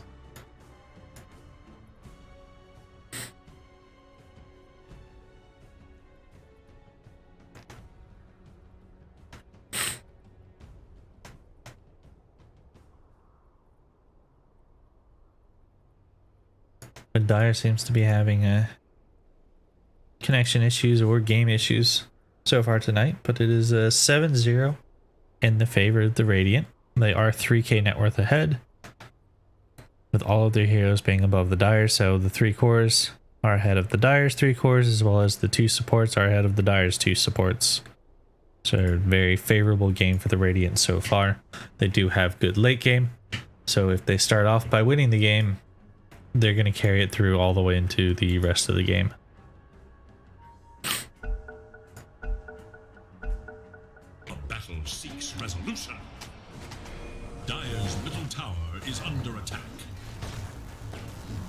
Now the Clockwork here is probably going to go down just kind of stuck out by himself with Vix taking the last hit on the Medusa. I hardly had to unhinge my jaw. Start having points in the split shot now. Has 2 points. Unfortunately, split shot not as good as it used to be, but is toggleable now, which is nice. But that main arrow does do minus damage as well as the rest of them now, but before they both did all the same amount of damage. Might be able to take down the Underlord here. I'm not gonna be able to take it down with the main Mystic Stake damage. If they were able to kind of control him a little bit longer, get the bounces off with the creep wave, 4 points would have been more than enough damage with the last bounce going to the Underlord. But he wasn't going to stick around long enough to kind of take that bounce, so I had to go directly for the last hit with the snake. But unfortunately not quite enough damage to take him down. Void Spirit still working on his silence here. His Orchid. Kind of hitting the tower once, but then walking away. Centaur now going mid. He's going to be able to stand up against that Puck a lot better than he could stand up against the Lifestealer. With the Void Spirit doing better against the Lifestealer. And going to try and take their winning lanes and kind of even them out and try and force a lot of problems for the Dire. With the lane that was going well for the Dire, they want to make sure that lane doesn't continue to go well. Because this Phoenix does not do a lot to the Void Spirit. Void Spirit can dodge pretty much all the spells that he needs to. Just using the Fire Spirits to... That's not going to be a stack. It's too late to get the stack there. You can see they just... the extra damage, but using the heal. Dire's middle tower is under attack. I keep the Life Stealer topped up with his bonus attack speed from Ghoul Frenzy and the 2 points in Feast. Goes for 2 points in Rage, knows that he needs the duration here in order to fight into the Radiant team. They're gonna have to just take the Phoenix kill here. They're not gonna get the Life Stealer with his Rage while the Phoenix is up. Underlord looks like he's not pulling his line, he's just farming it. He's farming the creep camp. Medusa coming over to kind of stop him, push him back out. Level 7 to level 9. Medusa very far ahead now. But Lifestealer did get above the Centaur now in last hits. Medusa taking a lot of damage from the Firestorm, but still has the Arcane Ring if he wants to use Mana Shield. Stampede going on the top, going to kill the Lifestealer. So with the 3 heroes here. Oh, now Phoenix is going to go down. Good catch on the Aether Remnant to do that extra damage to Phoenix, and they're going to get that last hit. So that was a good use of the Stampede. They do get the Lifestealer down. They do have more than enough with the Finger of Death, with this Charge of Darkness, as well as the Stomp and Double Edge. It's more than enough damage to take down a Lifestealer.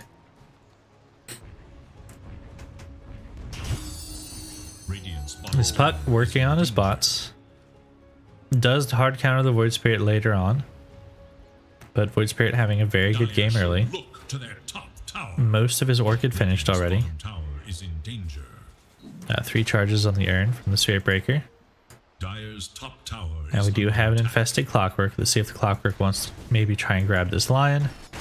Nope, goes on the Centaur. They should be able to take the Centaur down. Centaur's locked in. They do a lot of pure damage or just damage against strength heroes. There's the Puck coming through. They're going to get this Lion with the Puck coil off on the back line. So good double kill for the Dire. It's a good rotation from the Puck. Still has his TP to get back into lane and continue farming. Meanwhile, in the bot lane, Void Spirit able to pick off this Underlord. There is nothing for you here. There is nothing for you anywhere. An offensive tip from the Void Spirit. Void Spirit having a very good game here. 5-0 and 2.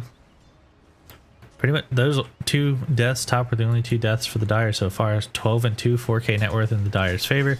Yasha finished up for Medusa, and this is where we're going to start seeing the Medusa accelerate with that extra move speed. Yasha is one of the best farming items in the game because of the exponential damage versus attack speed that the agility cores get. And just the extra move speed helps them move between camps faster, so it is going to really accelerate this Medusa's farm, who is already sitting just a little over 1k above the next person, who is the Void Spirit on the farm charts. Not quite as slow now.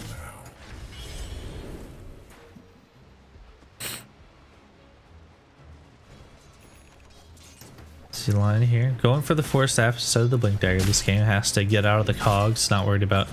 Doesn't want to get into the cogs. Wants to get back out. Void Spirit nearly done with the Orchid there. Checking for the Phoenix with that Aether Remnant. Lion checking around as well. Phoenix just using the... Excuse me. That Sun Ray to kind of get over the trees and escape. Just doesn't want to try to exit the trees. If you exit the trees top, you're pretty much just dead. But now we see the Clockwork. Clockwork is hunting. But there's an observer ward spots the Clockwork. There is little hope for Radiant's middle tower. Spirit Breaker charging through bottom. See Lion and the Void Spirit going on to the Underlord. Doesn't get the Finger of Death kill, but is enough damage to kill them. But now we see the Medusa goes down. The Clockwork with the infested Lifestealer was just waiting for that Medusa. They just kind of keep farming and not worry about him. So while the rest of the team was looking bottom, the Medusa does go down. They didn't have enough They had wards. They saw the clockwork, but Medusa just didn't think the clockwork was going to do enough. But it was a infest bomb. Infest does good burst damage out the gate, and then you just have a lifesteal. They're gonna start chomping on you. And with the move slow, 25%, he's gonna be able to stick on you early on with the phase boots and the armlet.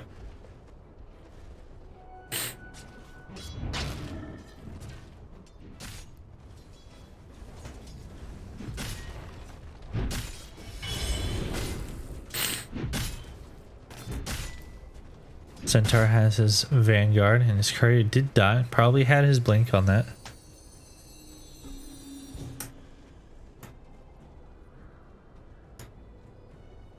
Void Spirit. Oh, only... There we go. Now has the Orchid. I go Orchid Axe as well. Just have AoE silence with regular silence. Silence is going to do a lot this game. Because the... that rage is a spell, so if you silence him, he can't get out like he normally would with the BKB. He'd have to get BKB and then rage. Which, if you force the lifestealer by BKB, you're feeling pretty good about your game. On the hunt for radiant forces.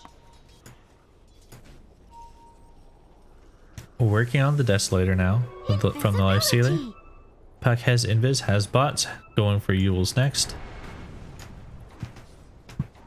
Uses that Invis, spots the entire Dire team, but they don't have vision. But does gets the silence out onto the lifestealer, who then uses his enrage. They have to be careful. Egg is going to come down in a second, and is going to stun them. Oh, they are able to get away far enough so that they do stun them. Puck taking some extra damage, but not going to go down. Gank from the Dire turns into a gank into the Dire by the Radiant turns into a Dire favored team fight, and that's why you carry Dust. There's no Invis heroes on the map, but you want to have a Sentry or Dust on you at all times because all of their smokes popped. They knew he was there, but they couldn't see him. They couldn't jump on him. If they had the Sentry there, they drop a quick Sentry. They silence the Puck. Puck goes down at the beginning of the fight. Then they don't have to try and extend as far to get the lifestealer. They're able to get much faster kill. And they can take a more favorable team fight there. There's the Blink Dagger finally from the Centaur. His courier had died. Had his Blink Dagger on it now. It's able to deliver it. Bottle here from the Void Spirit has a double damage rune. Clockwork has Sanj going for the Heaven's Halberd. Just wants to stop the Medusa from attacking. That's very good idea. Dragonlance finished from the Medusa. Going for Scotty next is farming quite well even through that one death. Yeah, 13 and 5 now, but still 4k net worth in favor of the Radiant. Smoked up again. Following the Centaur. Centaur is not smoked. Probably looking for this Phoenix, but Phoenix is also smoked and Phoenix is now TPing out. Wanted to use that double damage rune for something. Ping up here, gonna find this lifestealer. Gets the silence out, gets the spell damage. There's the finger. There's the double edge. The burst is enough. Void Spirit going for BKB next. I like that item. It's always a good idea to use it to break combos and allow yourself a little bit of breathing room in a team fight. Make sure you don't get controlled, especially if you're one of these faster heroes. I would see the Phoenix going here from the top lane, trying to get some pressure. And now we see Medusa here, just wants that farm. Look at all those range creeps. Medusa likes that farms. Not quite halfway through the Scotty, but getting there. Probably about halfway now.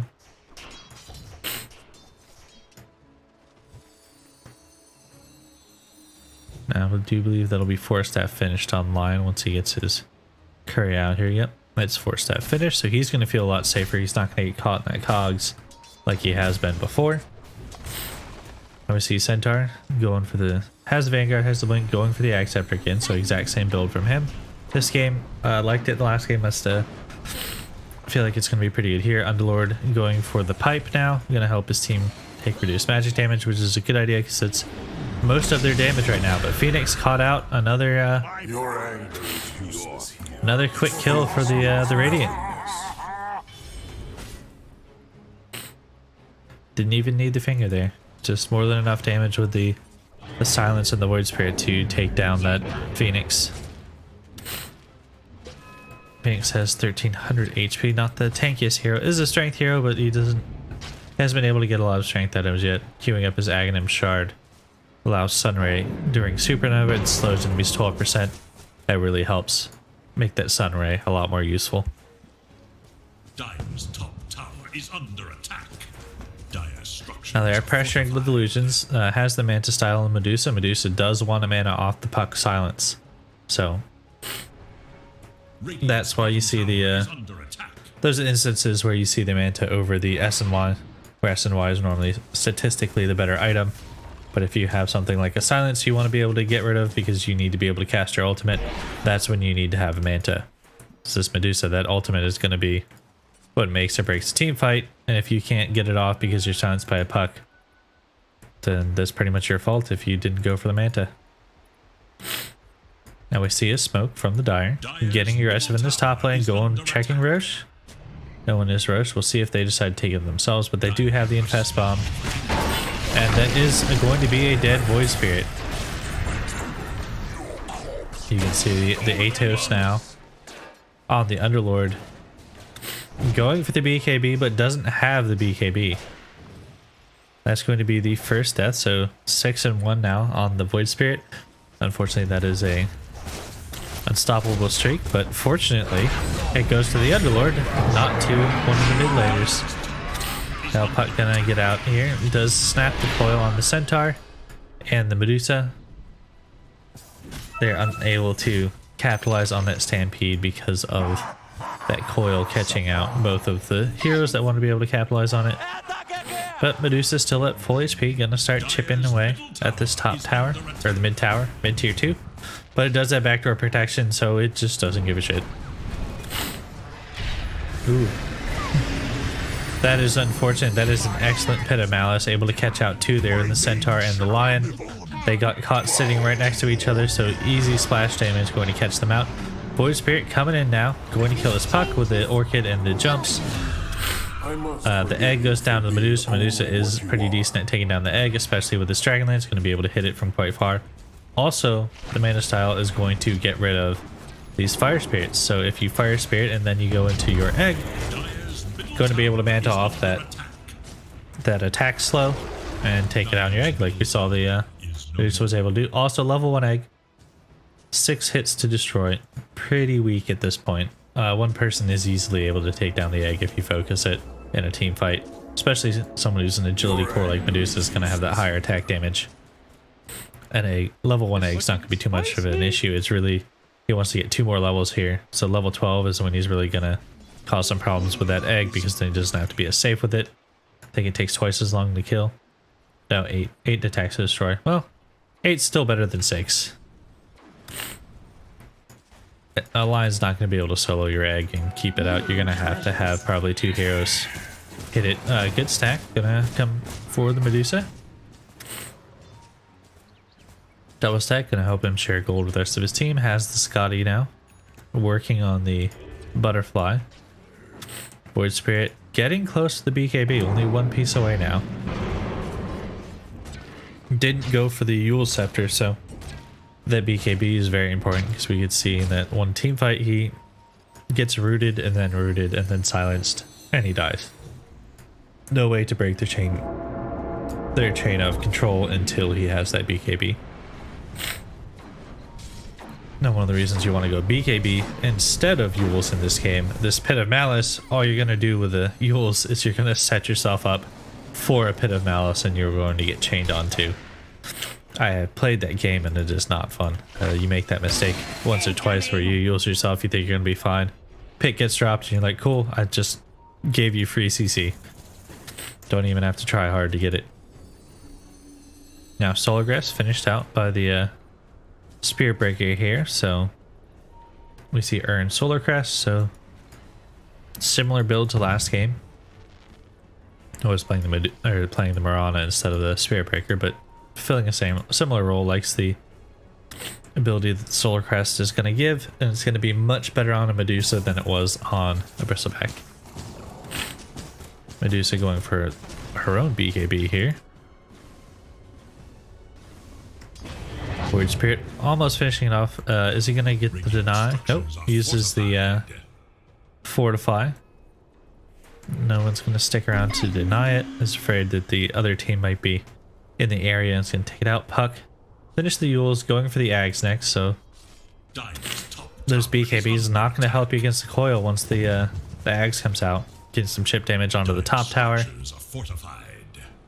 I have to check and see what item was just delivered. I'm guessing it was the Arcane Ring, because he doesn't have any big items here. Oh, it could have been the Philosopher's Stone. Still working on that Halberd on the Clockwork. Alright, it's finally finished the Desolator and has the Yasha on the Lifestealer, so farming very well. Trying to get up to this Medusa, but this Medusa is just very far ahead at this point. 17k net worth on the Medusa, only 11k on the Lifestealer. Is going to continue to play catch up, but Medusa with this splash damage is going to farm a lot faster than the Lifestealer is going to farm. And just look how fast she clears those camps. Hal has Cloak of Flames. So we'll see who gets that Cloak of Flames. Most likely going to go excuse me, onto Spirit Breaker or to the Void Spirit. Void Spirit, so close. Needs 100 gold, does not want to die here. Has to be careful because the Underlord is in the area, and that is the way that he dies. Especially, you definitely don't want to die, especially 20 gold away from your BKB. You want to at least have a couple of team fights where you have that BKB before the enemy team is able to get that coil with the Ag Scepter. Ag Scepter finished on the Centaur, so they are going to be able to run over cliffs. Now, once he stampedes, they're going to have unimpeded movement. Trying to take down this top tier 2, but is worried about rotation, so he does back out, which is good because there are rotations. There's a Clockworks bomb coming in with the Lifestealer, and the Puck was in the area as well, so if he had stuck around to finish off that top tier 2, he would most likely be dead. Dire's bottom tower is under attack. Void Spirit was invis, just kind of hunting around, but no one really kills, so they just get some chip damage on the tier 2 while the Medusa continues to farm up. Now that is a Medusa item, but it also can be used on the Void Spirit, so it's good on both of them. The slow is better on the melee heroes, so I believe that's why the Void Spirit is picking it up. Medusa just sticking with the initial item that she has with the Ring of Kill It. Now here's going to be the ultimate, going to catch them all in the pit. Going to force them to stay in the pit and not be able to exit, so that is the Lifestealer down there going to finish off the Surge with their BKBs. Newly minted BKBs coming out. That is a 2-for-1 trade, so just the Centaur, who was very mainly going in there first. Void Spirit almost dropping to the spell damage, but now the Underlord is not going to withstand the Scotty now. Triple kill on the Medusa, so Medusa able to stand outside the pit and get the Stone Gaze off in the middle of the fight. You can't really exit the pit because you're going to get stunned if you try to exit. She's going to do bonus damage if you do, but you don't want to stay in the pit because then you're just going to die to her right click. So good rotation, good stampede. They got quite a bit out of it. Now they're going to start chipping away at this tier 3, and they are doing quite a bit of chip damage. Medusa not worried about a whole lot, has the Aegis, as well as just a lot of inherent tankiness from the items that Medusa builds, as well as the new changes to Mana Shield. I forgot to mention, bonus 250 mana now on the Mana Shield, so you get a 2.5 damage now per mana point, so 250 bonus damage is what, 575 bonus damage?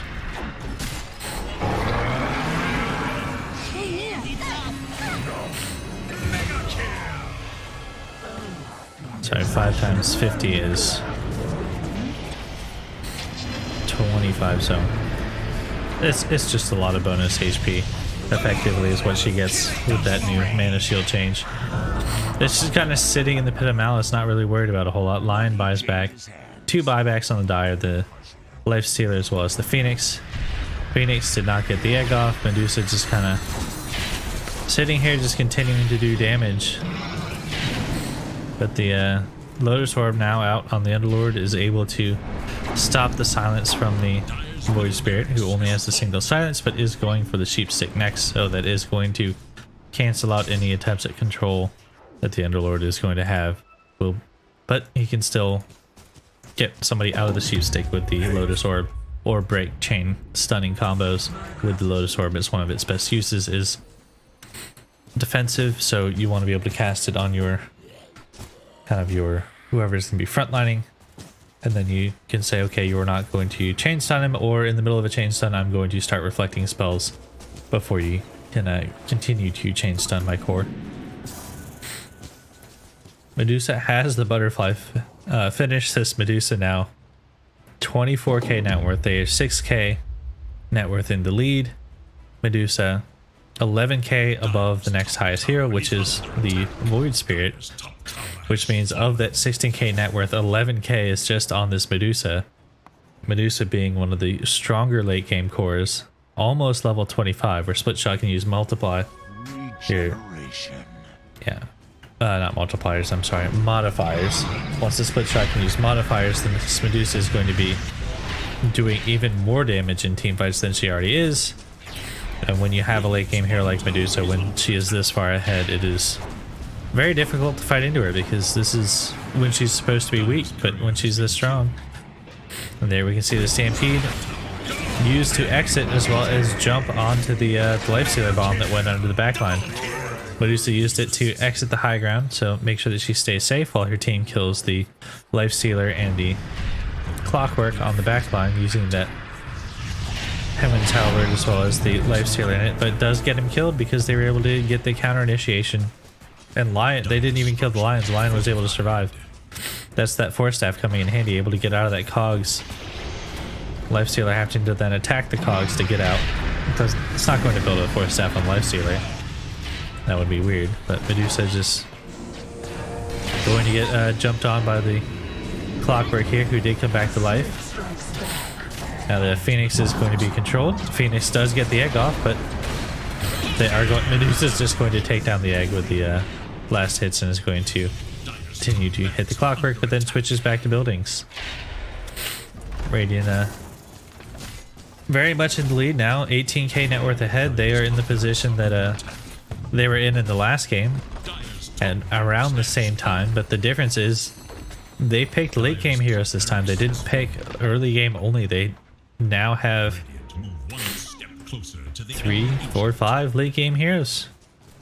Spiritbreaker is slightly more early game, but can still scale pretty well into late game. Does buy some arrows, so does quite a bit. So where they had an early game push lineup that wasn't able to sustain into late game, now their early game push lineup is this 26k, now 27k net worth Medusa. When that's your kind of mid-game push, you know you're going to be sitting pretty for the rest of the game, because Medusa is only going to get stronger. She is going to get 6-slotted before anybody else and is going to start to hit the ceiling, but Medusa has some very good Ags abilities here, so a single target Mystic State getting sent back for single targets is going to be nice. Not really any single targets right now, but you've got the Rod of Atos. So normally, while it's pretty good, it's not really good this game, because most thing you're going to have to worry about is an open wounds from the Lifestealer. That's not going to do a whole lot, but the Mystic Stake turning people into snow on the Ag Scepter is very good. So that's going to be something she's going to look to pick up. Finishing off the Hurricane Pike. This game I like it because Cogs is one of their biggest control abilities, and you do want a Force Staff to get out of it, so having the extra range plus the survivability of the Force Staff is very good. So just thinking defensively here, knows that there's bigger items that they can get as far as damage, but Medusa going, no, I just need to survive. I do plenty of damage right now, especially now that Medusa is level 25, has the split shot modifiers, and there goes the puck down instantly. Medusa, BKB, kills the egg, turns on the clockwork, is going to take down this clockwork, especially now that Lion's got the finger, takes him down. Now it is a 3 for 0. Void Spirit jumping in farther, using that Hex. Now they're not able to kill the Underlord, who does get himself to safety, but the rest of his team is dead, and he's not going to be able to do a whole lot. He's going to spam out some fire waves here, but Lion saying, no thank you. Stay the hell away from me. My Medusa wants to take the rest of your base, wants to get the Mega Creeps here. This is the last lane of barracks here for the Dire, and it now goes down. Mega Creeps for the Radiant. Underlord getting gone on now. That is more than enough control. They are going to take down the Underlord. Medusa turning onto the Phoenix as well, but just 2 quick kills back to back. Underlord buying back, but I believe this game is over. There's no way they're going to stop a 30k net worth Medusa at 37 minutes into the game. She is too big. We can see Vix really really turning it around. Wasn't able to do a lot at the end of the last game, but really turns it around with this Medusa pick and does quite a bit in this game. So good game from both teams, but Radiant was able to execute on the early game that they had in the last game and use those late game heroes to really take an advantage. Now we're going to go to a quick intermission while the next lobby is brought back up, and then we will go on to game 3.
Welcome back to Game 3 of Space Jam versus Bass Clap.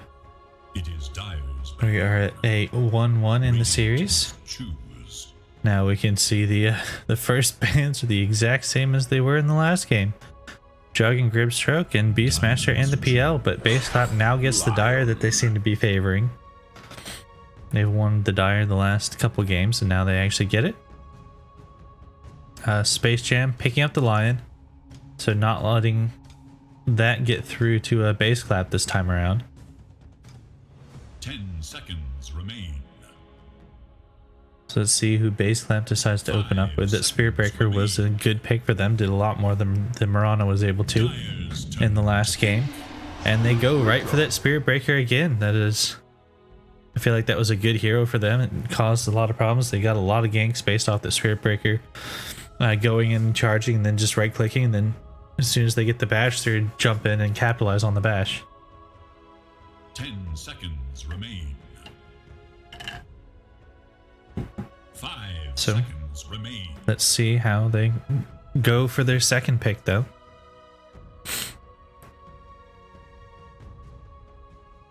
Dipping into a little bit of reserve time here to go for the pick. Goes for the Doom. Doom banned in the last game, picked in this one. So they didn't want to wait for that to get banned, so they go for... That's probably their offlane duo right there, Spirit Breaker Doom. It's a pretty decent duo. Doom a little squishy, but does get more armor now as of the last patch, which is handy. 5 seconds. So we'll see who Space Jam goes to counter with, dipping into their reserve time a little bit. used a lot of the reserve time early in the last game to go for their picks. First game picked all of their stuff pretty quickly and then used some of it towards the end. He goes for the Terrorblade, so we see both teams picking up high priority picks early on into the draft. We can see the going for that carry hero again. So first game they picked support carries. Last game they picked support carry. Worked out well for them in the first game, but they did get the Phantom Lancer in the first game, and then didn't really get a Phantom Lancer never really got answered in the draft. So we'll see what they do to answer this Terrorblade. Now Lion, it's a good thing to pick up that Lion since Base Clap has been playing it the last 2 games. It is very good against Terrorblade because the amount of magic damage it can bring to the table. Terrorblade, ridiculously high armor, ridiculously low HP.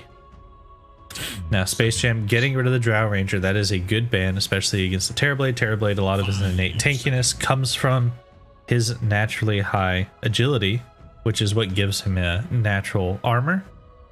The Wind Ranger, or not Wind Ranger, sorry, Drow Ranger is going to eat through that naturally high armor with her procs on her ultimate. That marksmanship doesn't care if your tankiness comes from armor and it's not bonus armor. Marksmanship will just pretty much 1 or 2 shot you because of the fact that it will just ignore your armor. It's going to pierce through it. Now getting rid of the Zeus as well, also against the Terrorblade, does a lot of magic damage. Does a lot of percentage based damage as well once he starts to get a lot of HP from his items.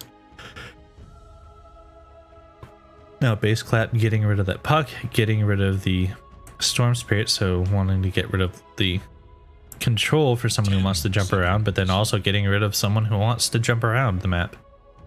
5 seconds. To see who Space Jam goes for their next ban.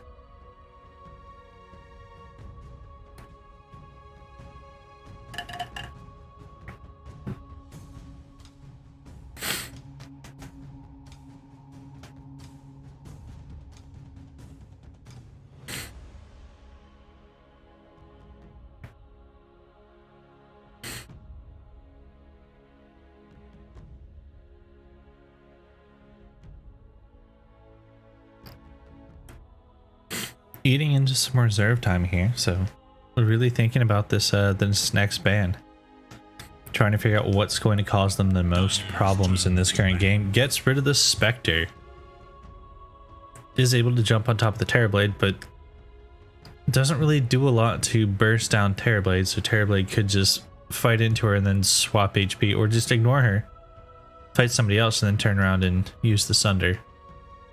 Sunder not very good until the later levels though, because of the high mana cost. You almost never have the mana for it early on in the game.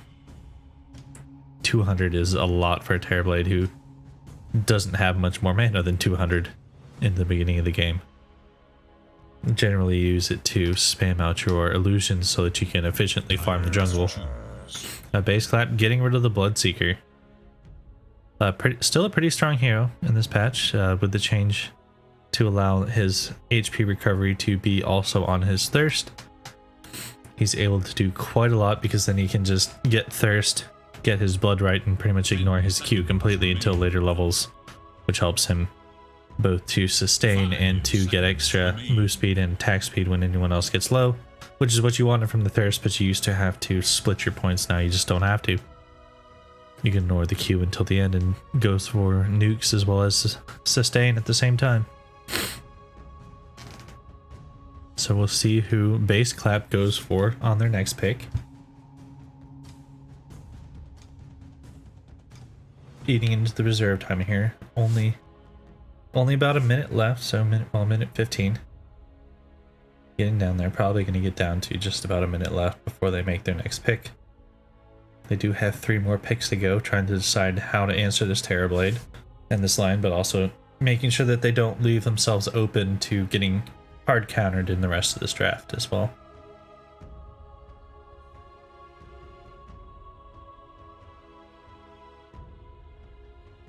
Now, under a minute now, 45 seconds left. Goes for the Shadow Shaman.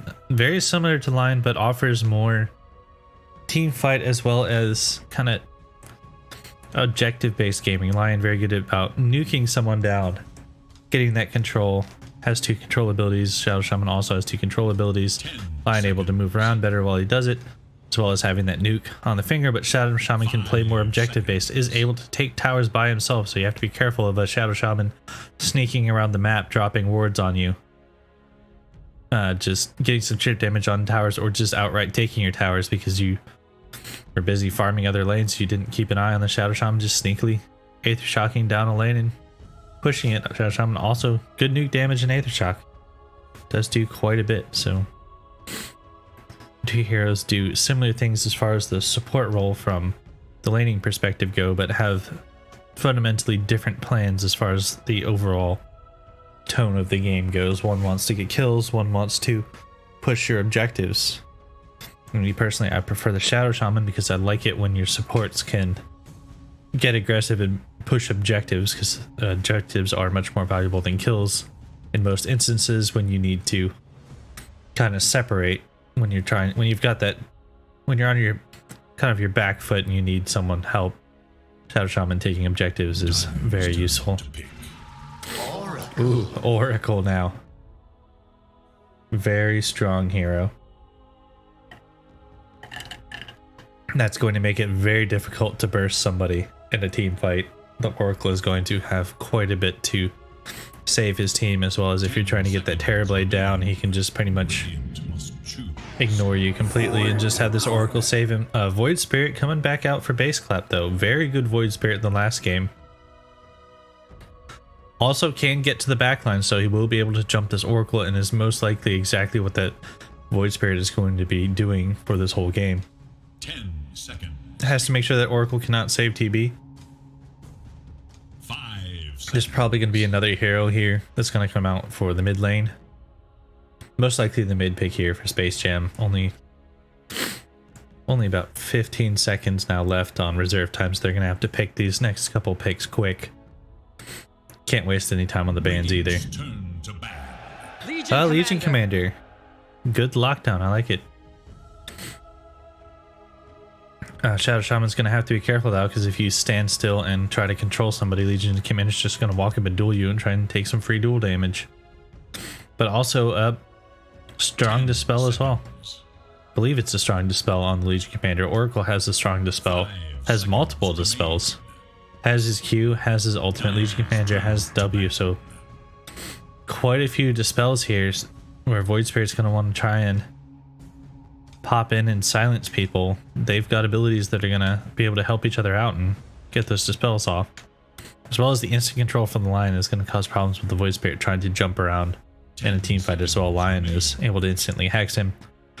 Got to stop him in his tracks. 5 seconds. Sorry. Radiance ban. So let's see who are the bans. Base Clap getting rid of Invoker, worried about that Limitless Tilt Invoker, did a very good job. Space Jam getting rid of the Razor and the Troll, so worried about those as far as carries go. Razor kind of the anti-carry as it were, but Troll just very good at manning up on pretty much anybody once he gets a few items.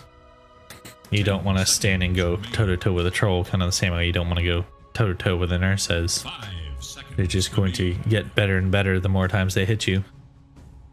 Troll having at least a limit on how many stacks of his fervor he can get, whereas Ursa can just keep stacking.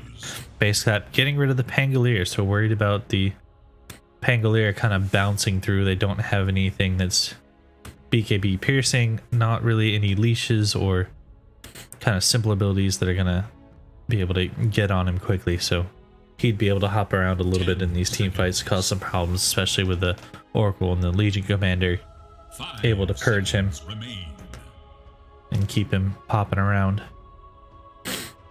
So only about, didn't even get down to 5 seconds. Queen of Pain picked for Space Jam, so gonna be popping around on that Queen of Pain. That's a pretty decent pick, good mobility. So going to jump around. Also has a Logimatic damage, so that's gonna help that Legion Commander get kills early on. So what they're most likely going to do is have this ganking squad of Lion, Legion, Queen of Pain. They're gonna look around, they're gonna get some duels, drop their burst, kill somebody quickly, Meanwhile, this Terrorblade is probably going to be backed by the Oracle most of the game and is going to be safely farming. And now Base Clap goes back for that Medusa. Medusa was very good in the last game for Vix here. They go right back for it again. So now we've got these two late game heroes that are just going to be going after each other. Ooh, we see Limitless Tilt has the second style on the Arcana. That's the blue Queen of Pain. I do like that color. It's a very interesting looking Queen of Pain skin with the blue. I do like to put different sets on mine, but I do like the coloring though. It's quite interesting.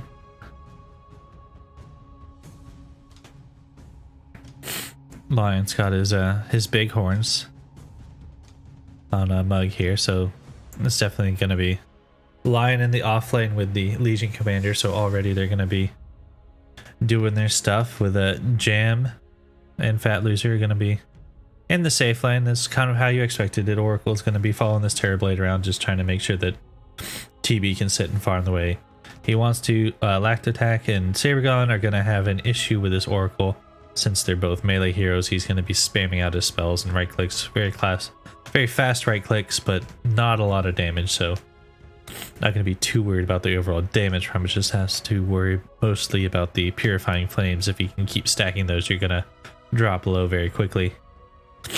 But Doom does have a lot of magic damage, and so does the Spirit Trigger, because the bashes are all magic damage, and Doom could go for his Infernal Blade instead of his W if he wants to continually smack the Terrorblade for some magic damage.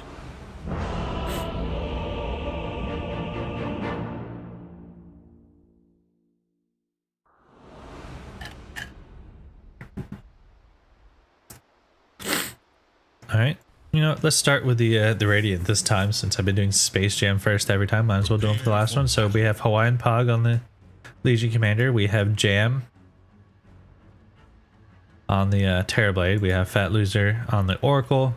Limitless Tilt on the Queen of Pain. And we have Mug over here on the Lion.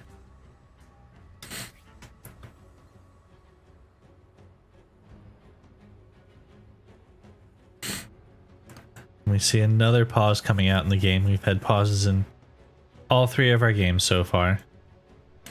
But we've got a Sabergon here on the Doom. We've got Vix on the Medusa again.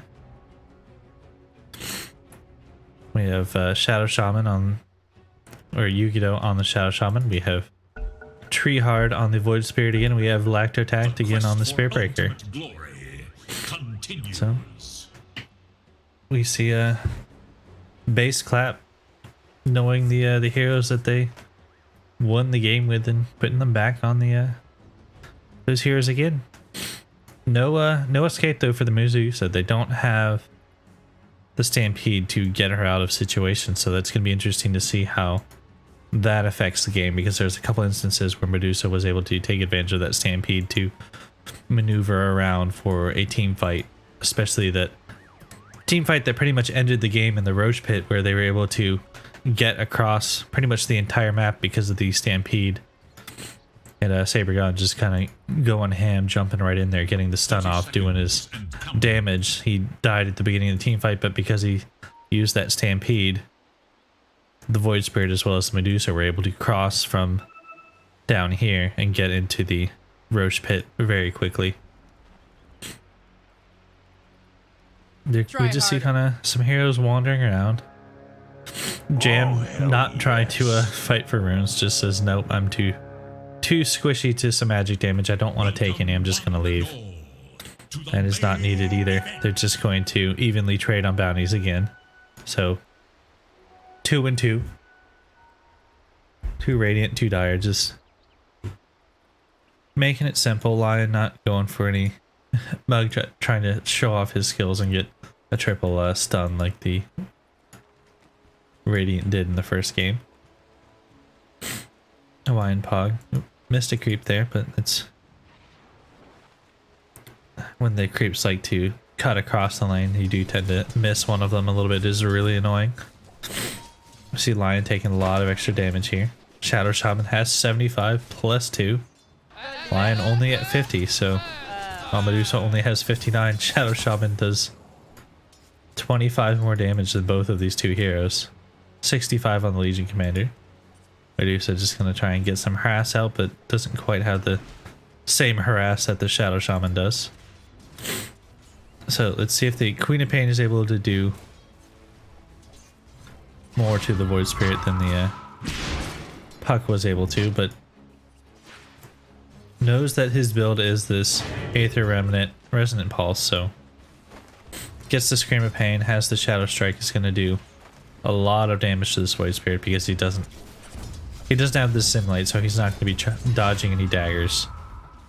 He's just going to get daggered, probably trying to get level 3 here on the Queen of Pain before the next dagger, kind of save the mana up for when it is going to be most effective.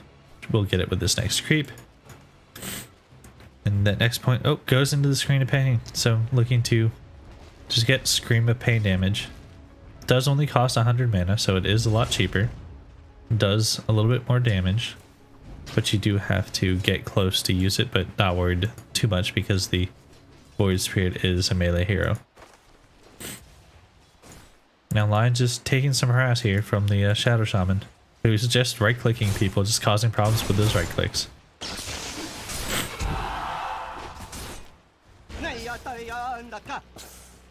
Ooh, Hawaiian Pug almost going down. Medusa gonna turn now onto Lion.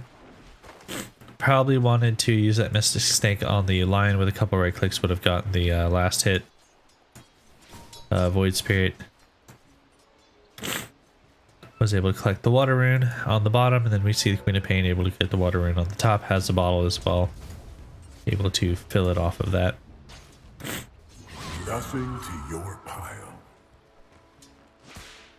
Is going to use that Scream of Pain to get some last hit as well as get some harass out onto the Void Spirit. Does have the dagger as well, so 1-1-2 for the Queen of Pain. Now 1-1-2 as well for the Void Spirit. So it does get the Dissimulate, wants to be able to dodge out those daggers, is taking a lot of damage, needs to be able to dodge some of it. Also might have to use it to escape as well. Does get back up to full with the bottle. Now let's look at last hits and denies here. So mid laners at the top, but we see Medusa and TB just kind of doing the same here. Now Doom going for a 2-1 and has the War Stomp. War Stomp, my favorite Doom skill personally. The AoE stun is very good, as well as it being a 2-second stun and 3-second stun for creeps. I mean, who doesn't want a 2-second stun at level 3? Ooh. I just missed First Blood. Onto the Lion, they've been getting a lot of harass on the Lion. Probably saw that the Shackles was doing quite a bit of damage, so just goes and uses his right click in as well as his Mystic Snake to do the same thing that he did in the last game, which is just pretty much nuke somebody down with his lane support here. Yugidu, who was on the Lion, now kills the Lion on the Shadow Shaman, but like I said, very similar heroes in the laning stage. Well, I apologize, I'm going to have to blow my nose again, so I will mute.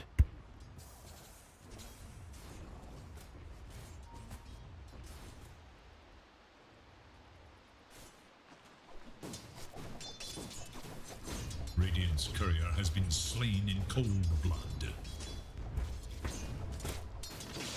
Alright, now back to the game. Nothing has really happened too much, but the Queen of Pain did get low.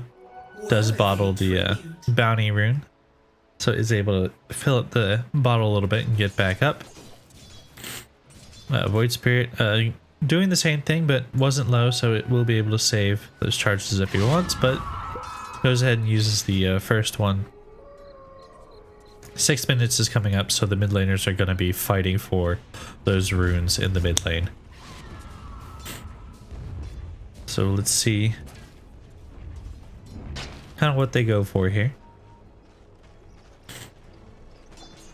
Nothing too crazy. Similar build on the Void Spirit as last game. Queen of Pain pretty much just going for the exact same build. Goes top though. Uses that ultimate on the Medusa. Medusa still going for Hawaiian Pog here. Because here comes the Void Spirit going to get Hawaiian Pog. There's the Hex. Here comes the... Oh no. Doesn't have the Shackles. It was very close. If they get the Shackles, I think they get both kills. Big ultimate though from Queen of Pain almost gets the Medusa as well as the Shadow Shaman, but with the quick rotation by the Void Spirit is able to spot out where that rotation goes. Comes in a couple seconds later and turns that team fight. There is little hope for Radiant's middle tower. Meanwhile, Medusa has been farming very well, but so has Terrorblade. Terrorblade is at 33 and 18 with 36 and 9 on the Medusa.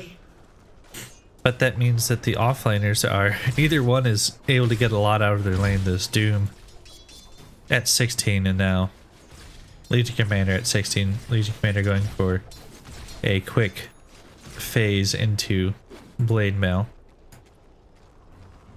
We can see Doom probably going into a quick phase here.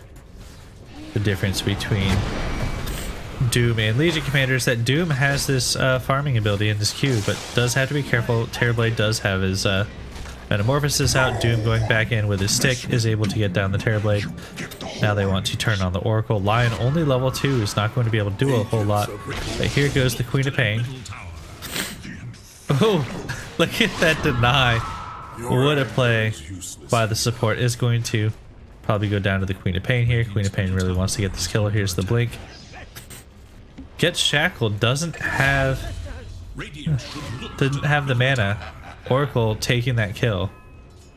That is unfortunate for the Queen of Pain that she's not able to capitalize and get that kill, but they did get the kill on the Shadow Shaman either way. Radiant's middle tower is under attack.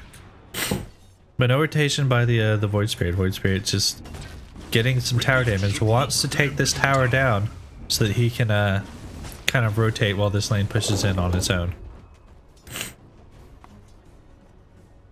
Legion Commander's still working on the phase boots. Like I said, net worth wise, Doom much higher than Legion Commander because Doom is able to pretty much walk in, eat these range creeps or eat one of these creeps here and kind of help himself farm a little bit better. Even though their last hits are very similar, he's going to have a lot more gold on the Doom because he's getting bonus. Was 60, then 120, now 180 bonus gold on a creep kill. That's going to help him up his net worth. But we do see a smoke here in the top lane. Queen of Pain efficiently getting mana back, dropping both the Null Talismans. They do know where Medusa is farming. Oh, here comes going on Medusa and the ultimate, and Medusa is down. Doesn't bother using abilities, and there's the question mark out by Fat Loser. I do believe the all chat is supposed to be kept to a minimum. Like, Dota players love their question marks. Usually I just stick to offensive tips myself. Dire should look to their middle tower. I try to keep my all chat to a minimum in my games as well. Kind of keep it more sportsmanlike. But this is a game 3. They are going for as maximum tilt.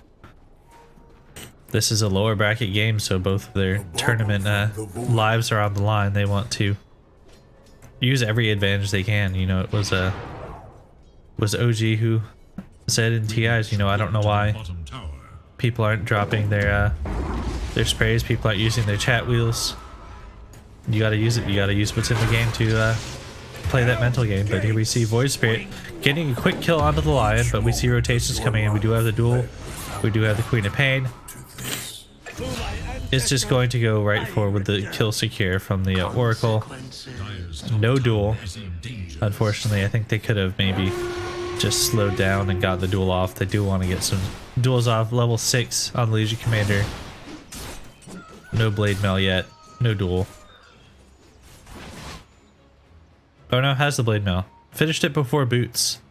That is very interesting. I've never seen a Legion go for Blade Mail before boots. To see how that works out. I've not tried it myself. Void Spirit getting aggressive onto the Queen of Pain. Just kind of gets some harass out and then kind of goes back. The nice part about a Void Spirit, everything is fairly low cooldown. So you can jump in and there's not a lot of commitment that you have to do. wants to get some harass out so that he can get some tower damage. Your anger. Lion with a good stun, kind of stopping it, but is able to get the mid tower. Dire in a pretty decent position, are up 1k net worth, but we can see this Terrorblade is farming a lot better than that Lifestealer was farming. But it's also a Terrorblade, so you can farm a lot better, and you do have this tempo and that you can turn on this Metamorphosis and do a lot of damage. Dire's middle tower is under attack. You also have this ridiculous armor, 19 base with a bonus 3 armor. Is under attack. But you do have to be careful. These new Dire's middle the tower. slam from this thunder. Have fortified their structures I forget what it's against called, thunder attack. something. Its bottom tower is in danger.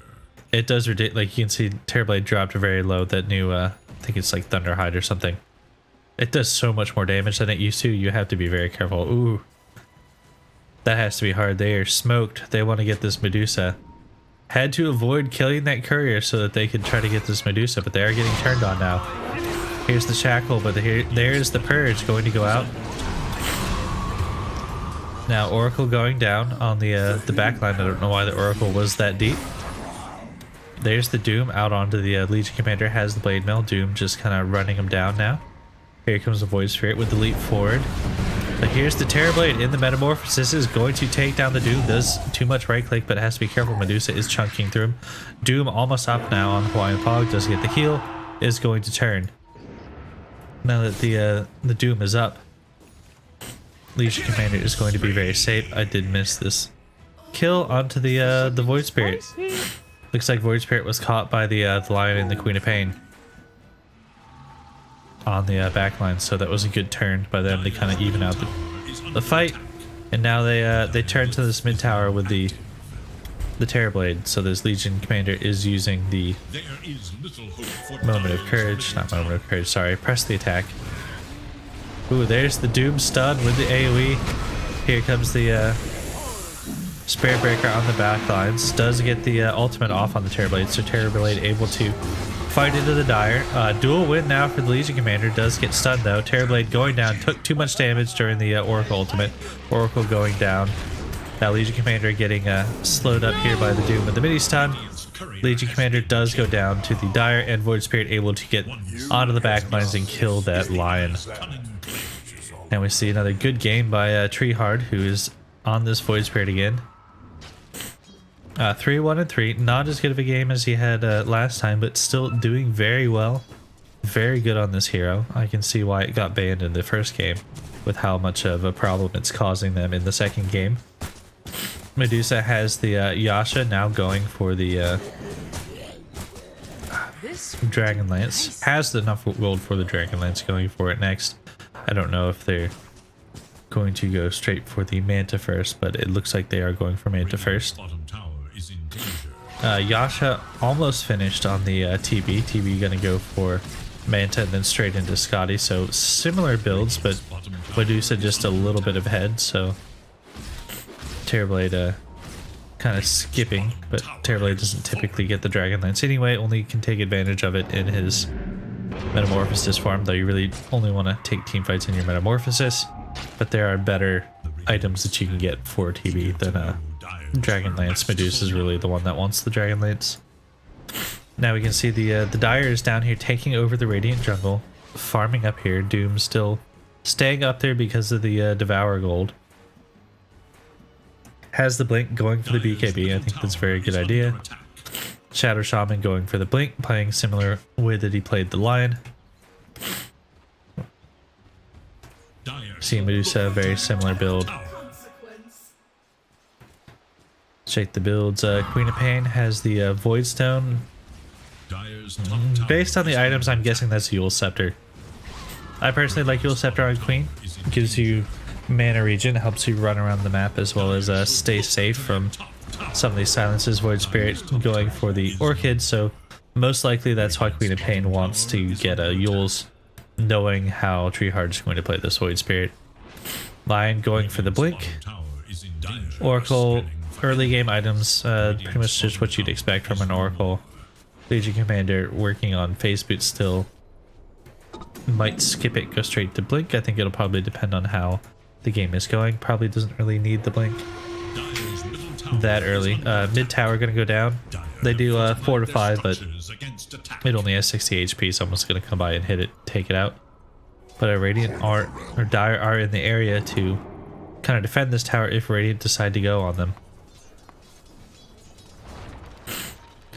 But Radiant have backed up, so they are not trying to press the issue here. Medusa farming pretty ridiculously again.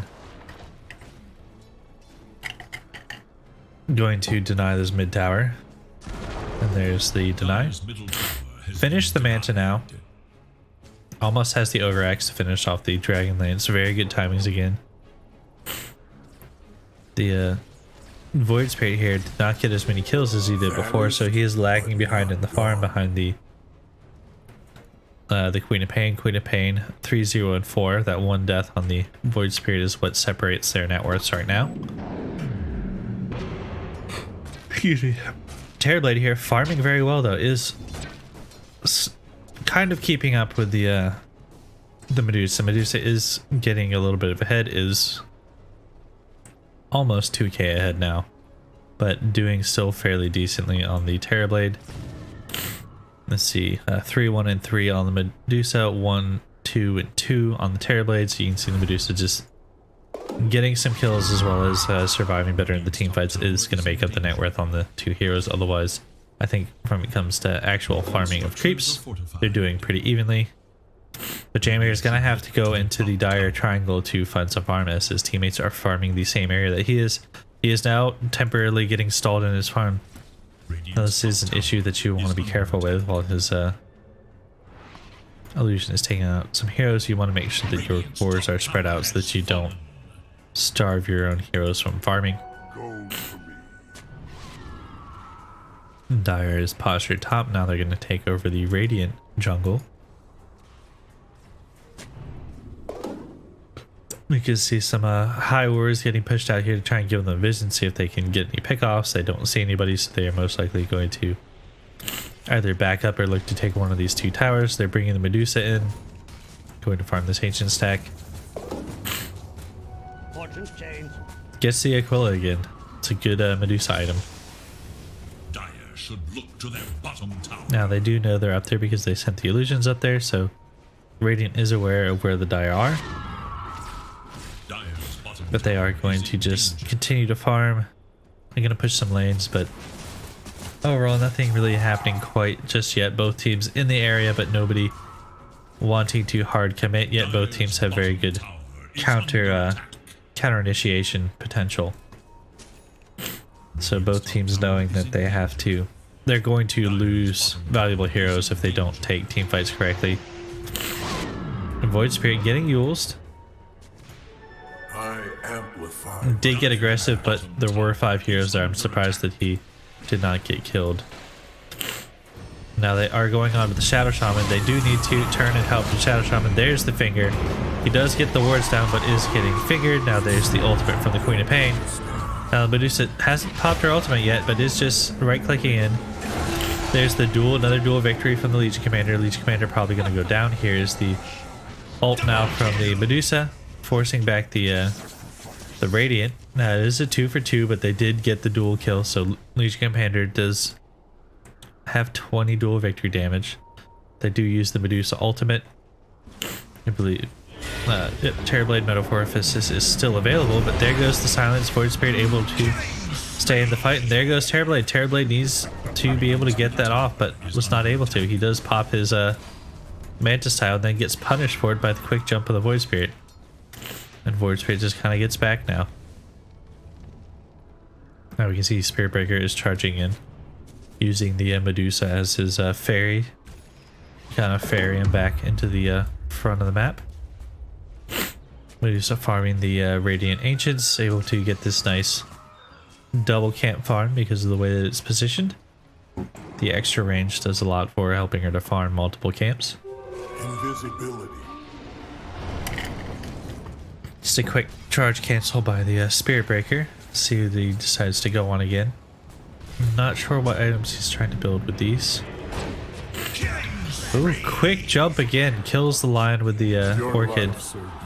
on the Void Spirit. Void Spirit getting some quick kills now, is jumping up in the net worth chart, starting to catch up with the Terrorblade. Terrorblade, who did get stalled quite a bit by those by that death. Meanwhile, Medusa has not died in the team fights, is now 3-1-7, not getting any kills, but is surviving. Has that ultimate orb halfway to the next ultimate orb, or just about halfway. He's going to be getting to that Scotty fairly soon, and then is going to be both tanky and able to dish out a lot more damage to this Terrorblade. Terrorblade's sitting on 25 armor now, but Medusa has 23, so they are pretty much neck and neck in the armor and tank ability. Jam disconnecting here. Must be having issues. Just do a quick item check. By bedtime. Somebody is getting tired here. But he's not playing like he's tired, which is good. Quick reconnect by Jam, so it looks like we're going to have an unpause real quick. Solar Crest finished on the Spirit Breaker. Looks like he's going for Tranquil Boots. Aether Lens on the Shadow Shaman, so decides to get the Aether Lens before the Blink.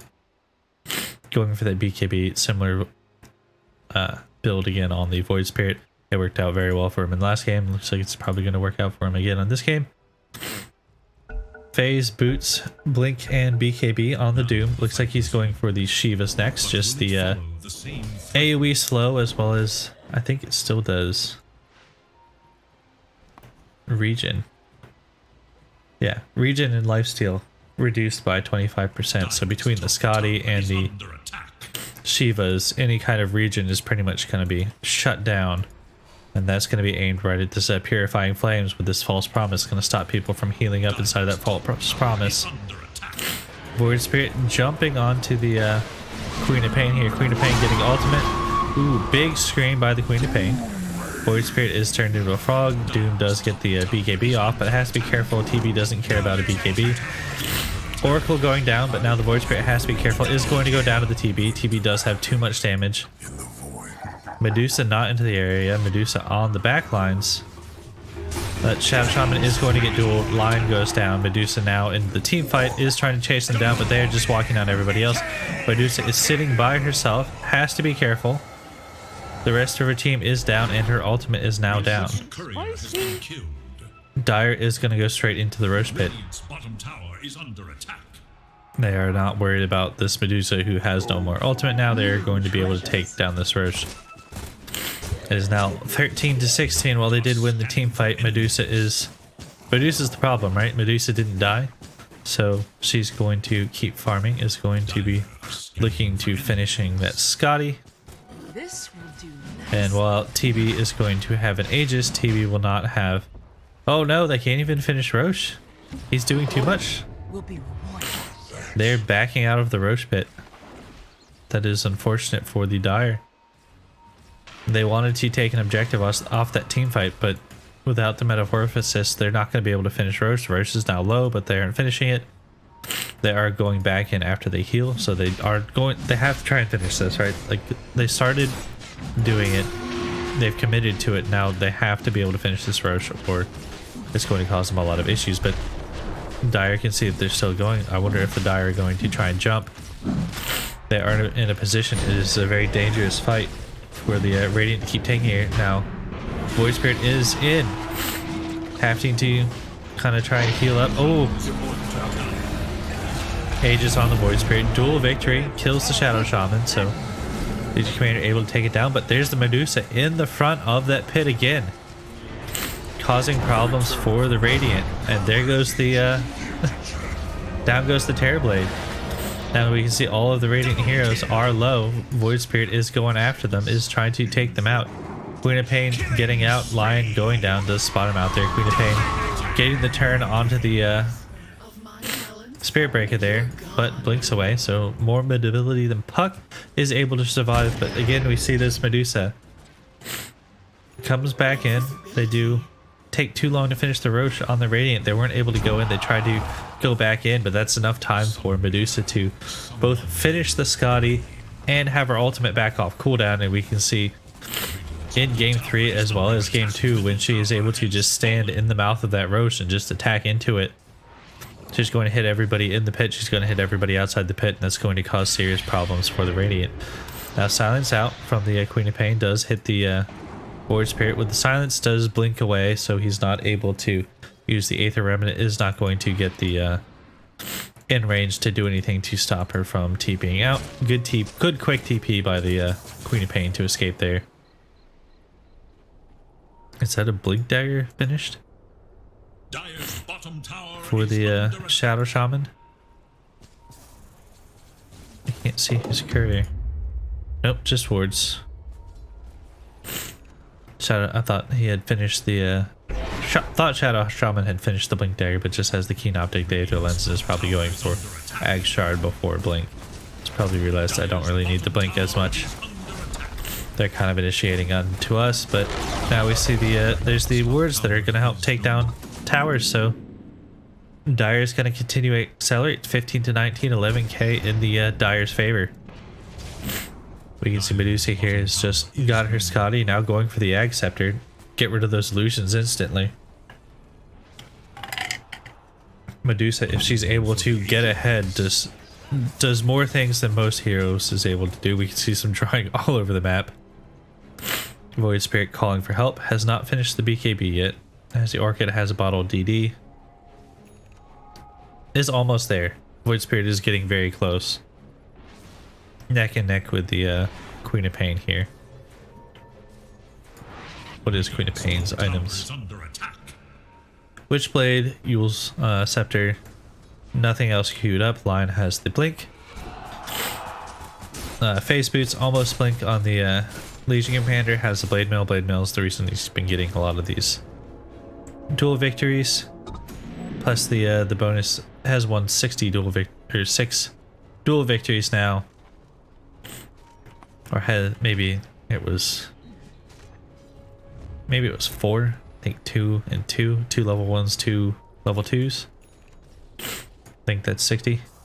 It's a 60 bonus damage, so is getting up there. Has 109, basically double damage.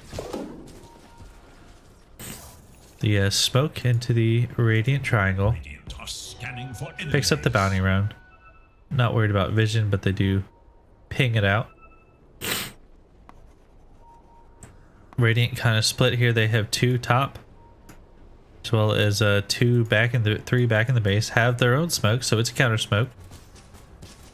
But Radiant has the high ground, and now there's Spider Legs. Doom picking up the Spider Legs, has the BKB. Most of the Shivas now. Much tankier now that he has the plate mail. Plus 10 armor goes a long way on Doom. Doom really needs bonus armor. Ooh, Elven Tunic now for the Medusa. That is definitely the Medusa item. Attack speed, evasion, and movement speed is going for the... Ooh, there's the initiation. Legion Commander is getting controlled. Medusa is popping the ultimate, is trying to take out this Legion Commander. Void Spirit going into the backlines, has that BKB. Takes out the Oracle. Make sure there's not going to be any save. No ultimate used on the Oracle yet, so they do have to be careful. They do have kind of an Aegis on the Oracle. Medusa going for the... opting for the Butterfly over the Ag Scepter just yet. Doesn't have any problems killing the illusions, so just going to not worry about them quite yet and just kind of tank up and get an effective HP with that mischance. But good first use of the BKB from the Void Spirit. Takes out the Oracle. Oracle buys back instantly. But that Oracle is the one that they have to kill. That Oracle, that False Promise is... The False Promise is too good. It's a very good skill. It's the reason you pick Oracle. His other abilities are also extremely good, but that's not what you want the hero for. Queen of Pain getting charged here. Spirit Breaker just kind of smacking her around. Smart move by the Queen of Pain to TP up, or blink up and then TP. Dual victory on the backlines. Gets the Void Spirit. Good duel from the Legion Commander. BKB doesn't matter if you get dueled. They're going to take this fight now. Doom, BKB TPs. Medusa going in. Doom unfortunately now back at base, but Medusa not caring. forced to use the ultimate on the Oracle himself. He's taking enough damage. He's going to go down. Medusa now ulting and turning onto the back lines. Wants to finish off that quad, but not able to stick on it. Has the blinks. Doom coming in. Doom's the Queen of Pain. Queen of Pain does not have a lot of HP. Tries to catch them with the Shiva's Guard. Wanting to get denied here. But the Doom is going to kill the Queen of Pain. Queen of Pain gonna go down. The Radiant Heroes have to be careful. Legion Commander is burning Doom. Canceling that blink. Can he get... Oh no. Goes the wrong way. Legion Commander is able to get the blink out and is now safe. Void Spirit back up, so now the Radiant have to be careful. Lion had no HP after the end of that fight. Terrorblade had his Metamorphosis going, but just can't fight into this Medusa. Medusa is switching items yet again. The 16% evasion on the Terrorblade must be causing problems for the Medusa. Is going for that MKB instead. Oh, never mind. I'm completely wrong. She just has so much gold that she just bought the butterfly and I didn't even notice. And is now going for the MKB. This Terrorblade, 15k net worth. Medusa 2k or 5k above it at 20k net worth. Struggling with my numbers today. Medusa still farming incredibly well. Probably about 750 GPM here. So 10k off of a 1k GPM. No, not 10k, not quite there. But farming very well on the Medusa.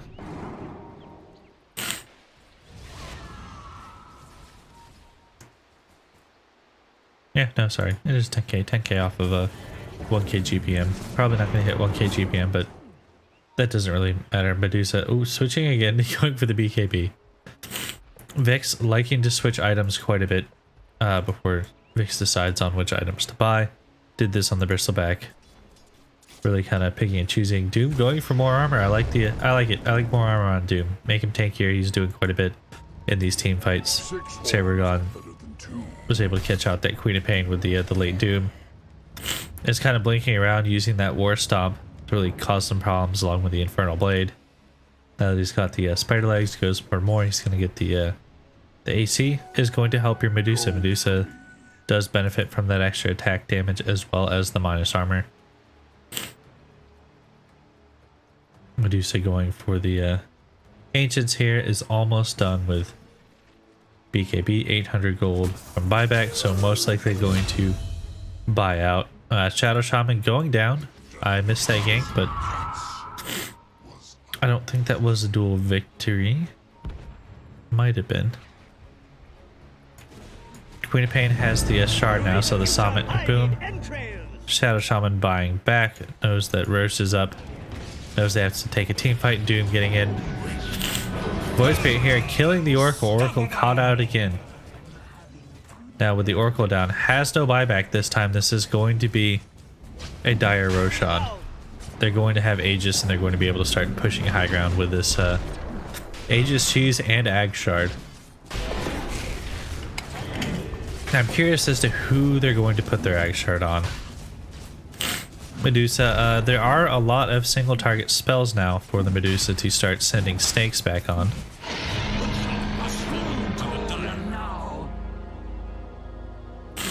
Yep, Medusa is going to eat the Ag Shard, has the Aegis, and Word Spirit has the cheese.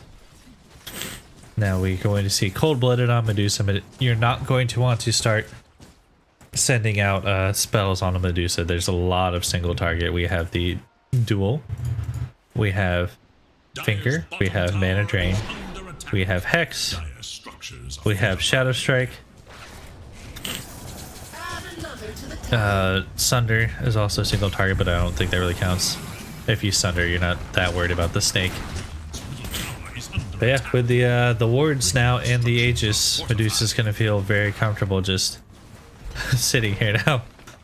Lion has to be careful. He's just getting a quick suck on the Medusa and hitting himself with a Mystic Snake.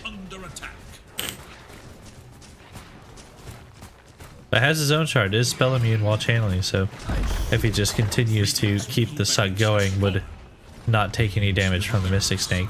Just one lane of barracks right now. They do back and smoke, so getting quick rotation. It looks like they're going to take the outpost, and most likely going to just rotate and start safely farming and looking to take another lane. Has backpacked the Dragon Lance again in favor of trying to get the MKB, but the Dragon Lance obviously backpacked because Medusa has the Aegis. Dire drawing on the map saying they want to go bottom lane. I think that's very safe for them. You can go bot lane, get some more map control, take over the jungle, keep them getting the XP from the outpost, and then go in and push high ground with the racks. You have Aegis for a few more minutes. You want to take advantage of that. Level 24 on Medusa. Very close to that level 25. Wants to solo farm for a little bit. I got to keep an eye on this Void Spirit. This Void Spirit is the one who likes to go crazy and jump. And I tend to miss kills when he does that. Going for the Sheep Stick again on the Void Spirit. Has most of the AC finished on Doom.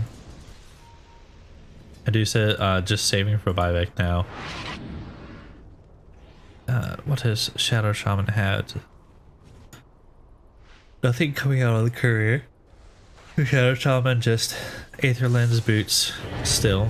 Going for the that Ghost Scepter, getting dueled a lot. Ghost Scepter is going to really help him survive that duel. Spirit Breaker going for the Lotus Orb. Just generally good item for Spirit Breakers. Pick up Medusa, getting so much attack speed and so much armor from that Solar Crest. TB's just getting walked down. Has to be very careful. Medusa just casually doing so much damage to the Radiant team here. It's just not worth it. They don't want to dump. Oh, there goes the duel. Duel on the Medusa. They have to be very careful not to give away duel damage. Duel is up. Medusa not really caring here. Still has Aegis. Doom out on the Terrorblade. Wants to kill the Terrorblade. Terrorblade is down. Terrorblade does not have buyback. Does not have buyback. So all of the Radiant heroes that can buy back that have died so far have bought back. Medusa still has Aegis. Dire heroes have not died yet. There goes the Queen of Pain, but Queen of Pain still has buyback. She just hadn't died yet. Now, no more buyback from the Radiant. Dire don't know this, but they smoke him back. They do want to heal just a little bit. They are running out of resources, but this Medusa still has Aegis. Medusa is top by herself, taking this tier 3. There goes the Void Spirit jumping in the back line. Wants to kill Fat Loser again on that Oracle, and he is going down. Medusa still has Aegis. They cannot kill this Medusa. Medusa is going to take the next lane of racks. Terrorblade comes back in 10 seconds, but 83 seconds. Oh, Vic's going with the question mark. All of them going with the question mark. Fat Loser having hit them with a question mark earlier. They are hitting them right back with it.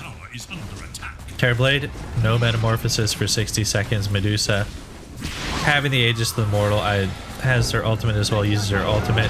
Stuns TB. TB getting locked down by the Shadow Shaman. TB is down, and that should be game. They should be calling it. They might just make them finish it out, but it doesn't really matter. This game is over. This Medusa is way too strong.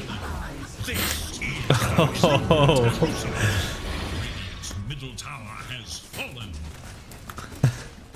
And that is going to be a dire victory. So good job, team based. Going to casually kill the Ancient with the split shot. Good job both teams, but team based losing game 1, but coming out taking 2 games off the back of this monster Medusa. Doing quite well for themselves. So they're going to move forward now. And I believe Space Jam is now out of the tournament. They are gone, and team based is going to move forward in the lower bracket. Good game both teams, and that's going to be it for the series.